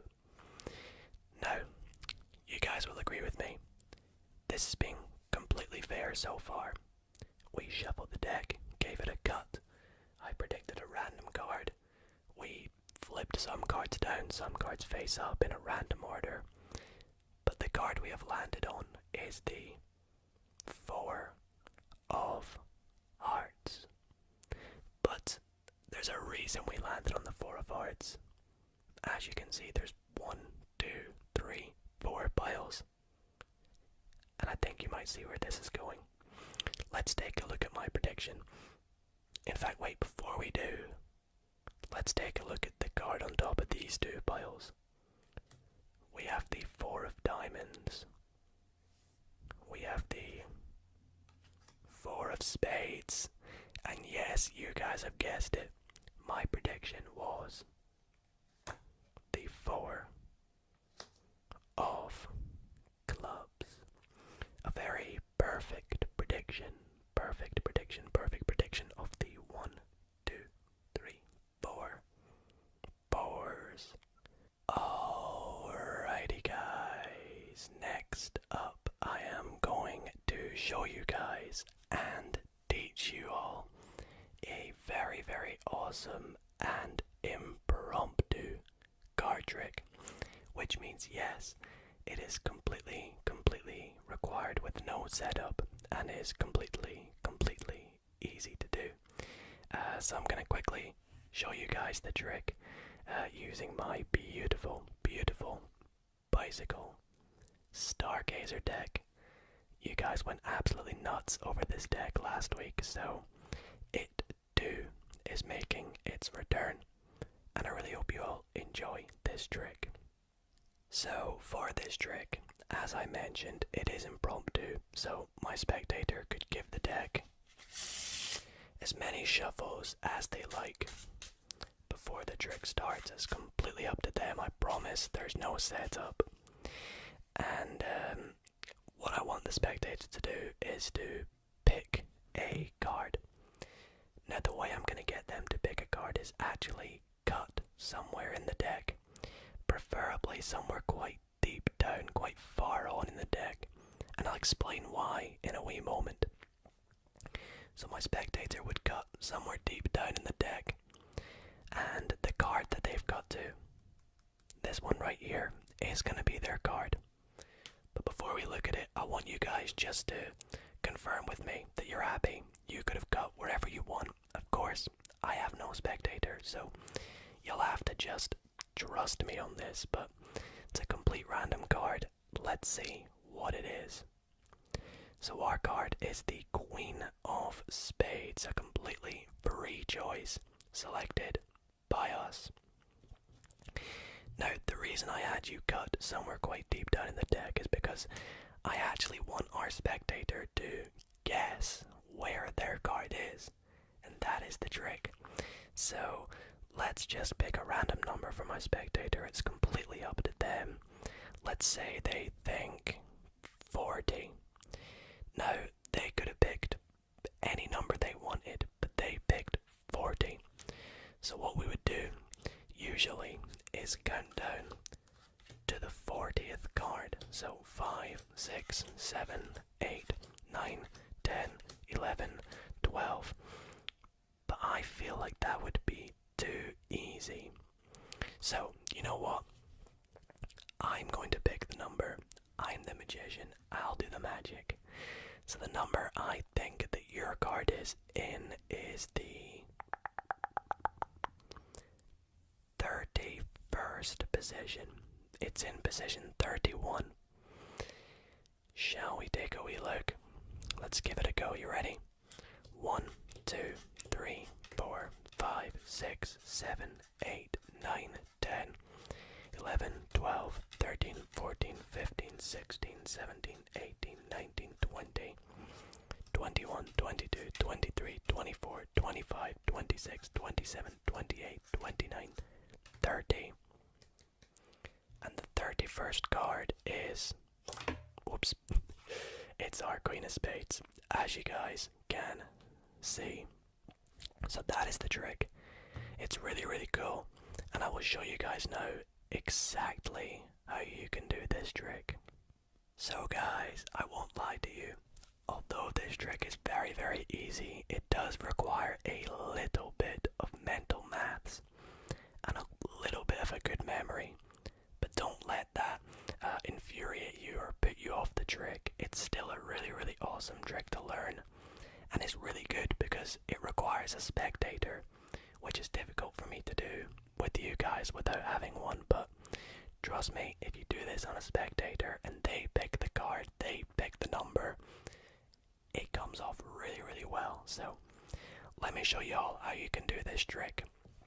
So it is impromptu, so you can actually hand the deck to your spectator and have them shuffle it as much as they like.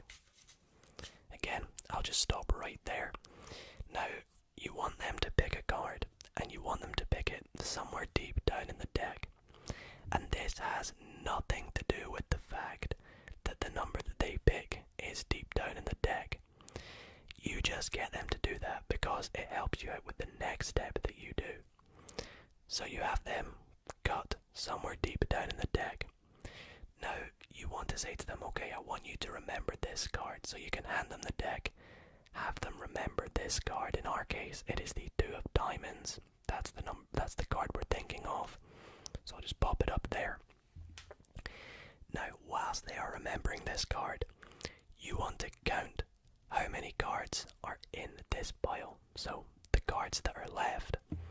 And a good way you can do this is just take the cards, spread them out, and you can actually do this while they remembered their card. But for me, I just took a break and said, okay, you could have picked any card. Are you happy with the card you picked or whatever? And whilst you do that, you're counting how many cards are here. So in my case, there is 1, 2, 3, 4, 5, 6, 7, 8, 9. And what you want to do is you actually want to add 1 to the number of cards that are in this pile. So in our case, 9 plus 1 is 10. And this is because when you take their card and put it back in the deck, their card is in the 10th position. 3, 6, 9, 10 cards from the bottom. Now I've got this little bit of paper here to help us remember the number 10. So we're going to write down 10. That is the first number you want to remember. Now, next up, you want to explain to the spectator, okay, the reason I had you cut deep down in the deck is because I want you to guess which position your card is in. So you have them call it a number.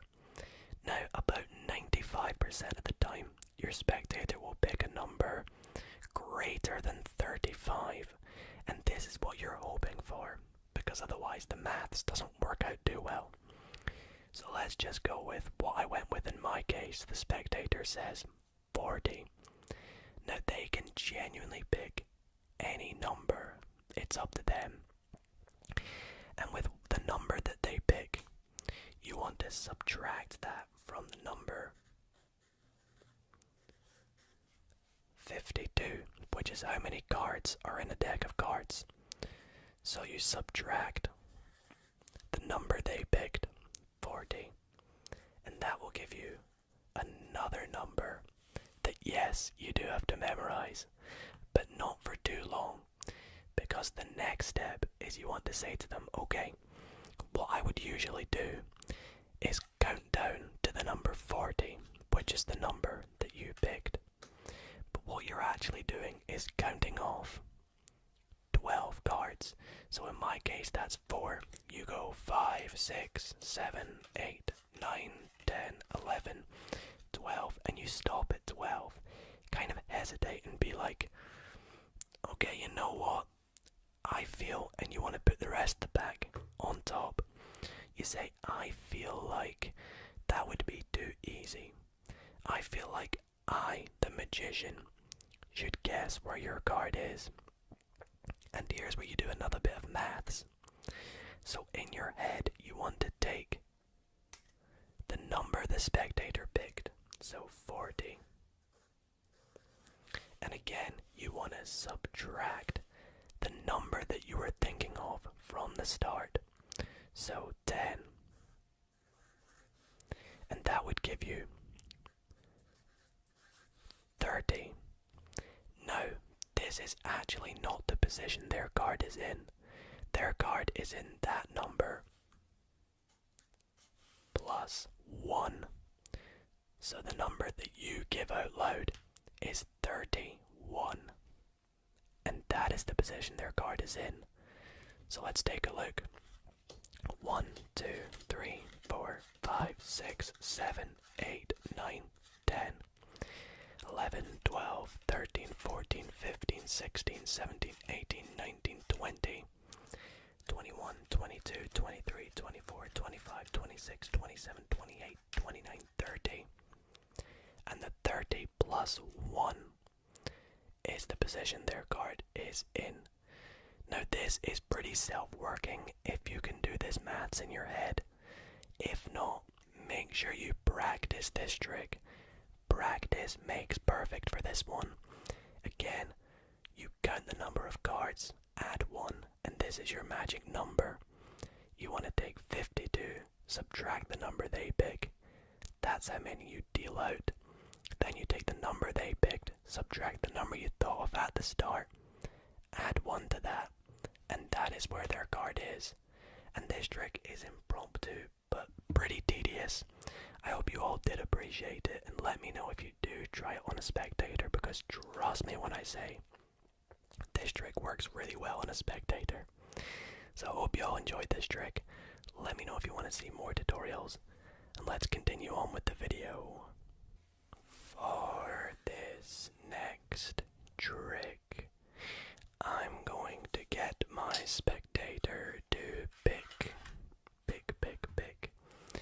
any card they would like from this deck of cards.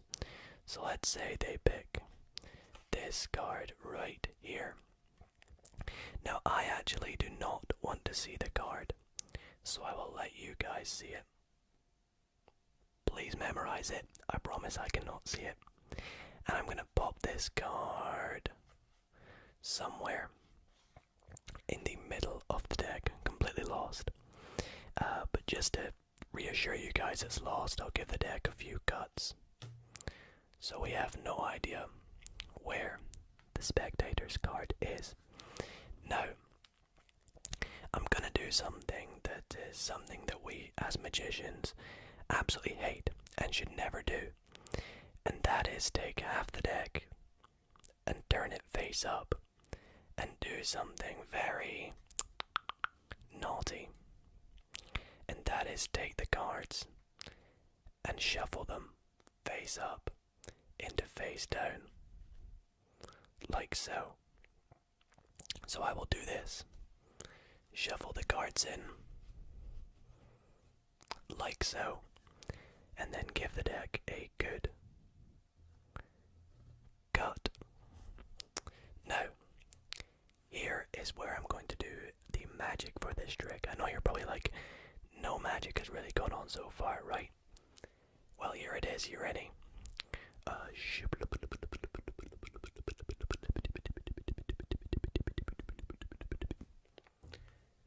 You see, just by doing that, the entire deck has turned back the right way, except for one card in particular. And that one card is my spectator's Jack of Hearts. Please let me know if that was your card, because I actually have no idea. Obviously it will make it in the video if it is your card, but I hope you guys did enjoy that trick. Let me know in the comments if you know how this trick is done. If anybody can get it spot on, I will actually pin your comment. So be sure to make your guesses in the comment section. But I hope you all enjoyed that trick. Let's move on to, sadly, the very last trick of tonight's video. So guys, it is the very last trick of the video, which means I need to go out with a bang. I need to do a trick that is guaranteed to fool you if none of the tricks so far have fooled you. So guys, this trick here is guaranteed to fool you on that note. If it does, then be sure to let me know by dropping a big thumbs up on this video. Let's see if again, just like last week's Magic Monday, let's see if we can hit 500 likes. So if this fools you, be sure to let me know by dropping a thumbs up. But let's just get straight into this trick. So for this trick, I need my spectator to go through and pick a card, and I want them to actually leave it face down, because we're going to come back to this a little bit later on, so I'll pop it just up there. do next is cut the deck into 4 roughly equal piles. And the spectator could have done this themselves, in fact, but what I'm going to do next, similar to the previous trick, is actually shuffle the cards face down into face up. I know, please don't get triggered, it's a magic trick, so trust me, the ending's worth it. So we'll turn 2 portions of these piles face up. Would you look at that? 2 black 9s, coincidence. And we're going to shuffle these piles face down into face up. So I will do that now. And I will actually show you guys, so you believe me. They are going in face down into face up like so. And we will do this again. So I'll turn half the deck face up, or a pile over, and then shuffle them in together. And we will do this one final time with the last packet. So we'll shuffle face down into face up. Whoops. There we go. And here is where the magic comes into play. So I'm going to wave my hands over this packet of cards. Magical, magical, magical. And just like that, all the cards are now facing the same way, except from, as you can see, all the diamonds. But wait, it's the king of diamonds, by the way. But wait, there's 1 diamond missing. We've got the ace, 2, 3, 4, 5. Where's the 6? We've got the 7, 8, 9, 10, jack, queen, and the king is just hiding off camera there. Well, some of you may have figured this card at the top here is the 6 of diamonds, just like so. So I really hope you all did enjoy the card magic that you will see tonight is guaranteed to melt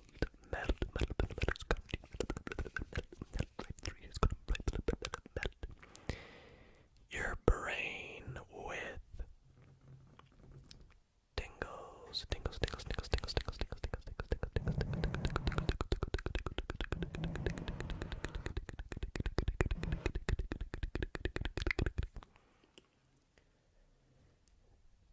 For this first trick, I want to tell you guys about my favorite number.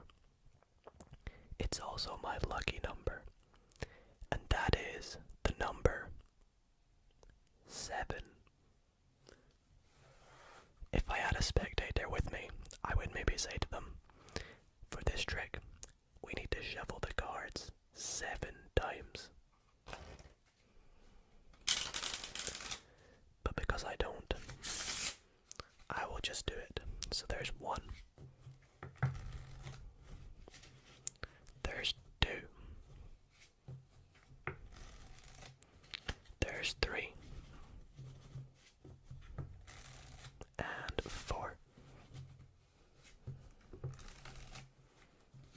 And 5. Number 6. And for the last one, let's do an overhand shuffle. Whoops. Well, would you look at that? The number 7. Looks like it really is my lucky number. Anyways, for this trick, I need to take out a particular card from this deck of cards. So, let me go through and just find it.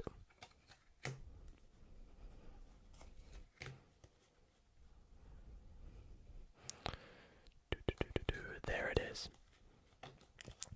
The 7 of hearts, which is actually my favorite 7 from the deck. And I'm going to put it face up, somewhere random, in the middle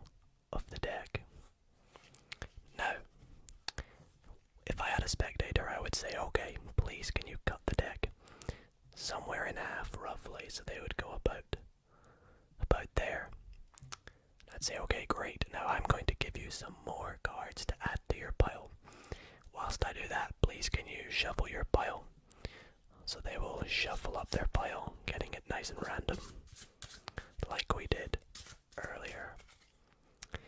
And I would say, okay, here's some more cards, give them a shuffle. They would shuffle them up, and here is where they select a card. So I say to them, lift up on this packet wherever you like, and that is your card. So in our case, it is the 2 of clubs, and they pop it on top of their pile. You can mix up the rest of these cards remaining, pop them on top as well. Now, what we're going to do next is take my cards, pop them on top of your pile, and we can give the deck several cuts. Now, my special card was the 7 of hearts, as you guys can see. What I'm going to do with my 7 is make 3 piles of 7 cards.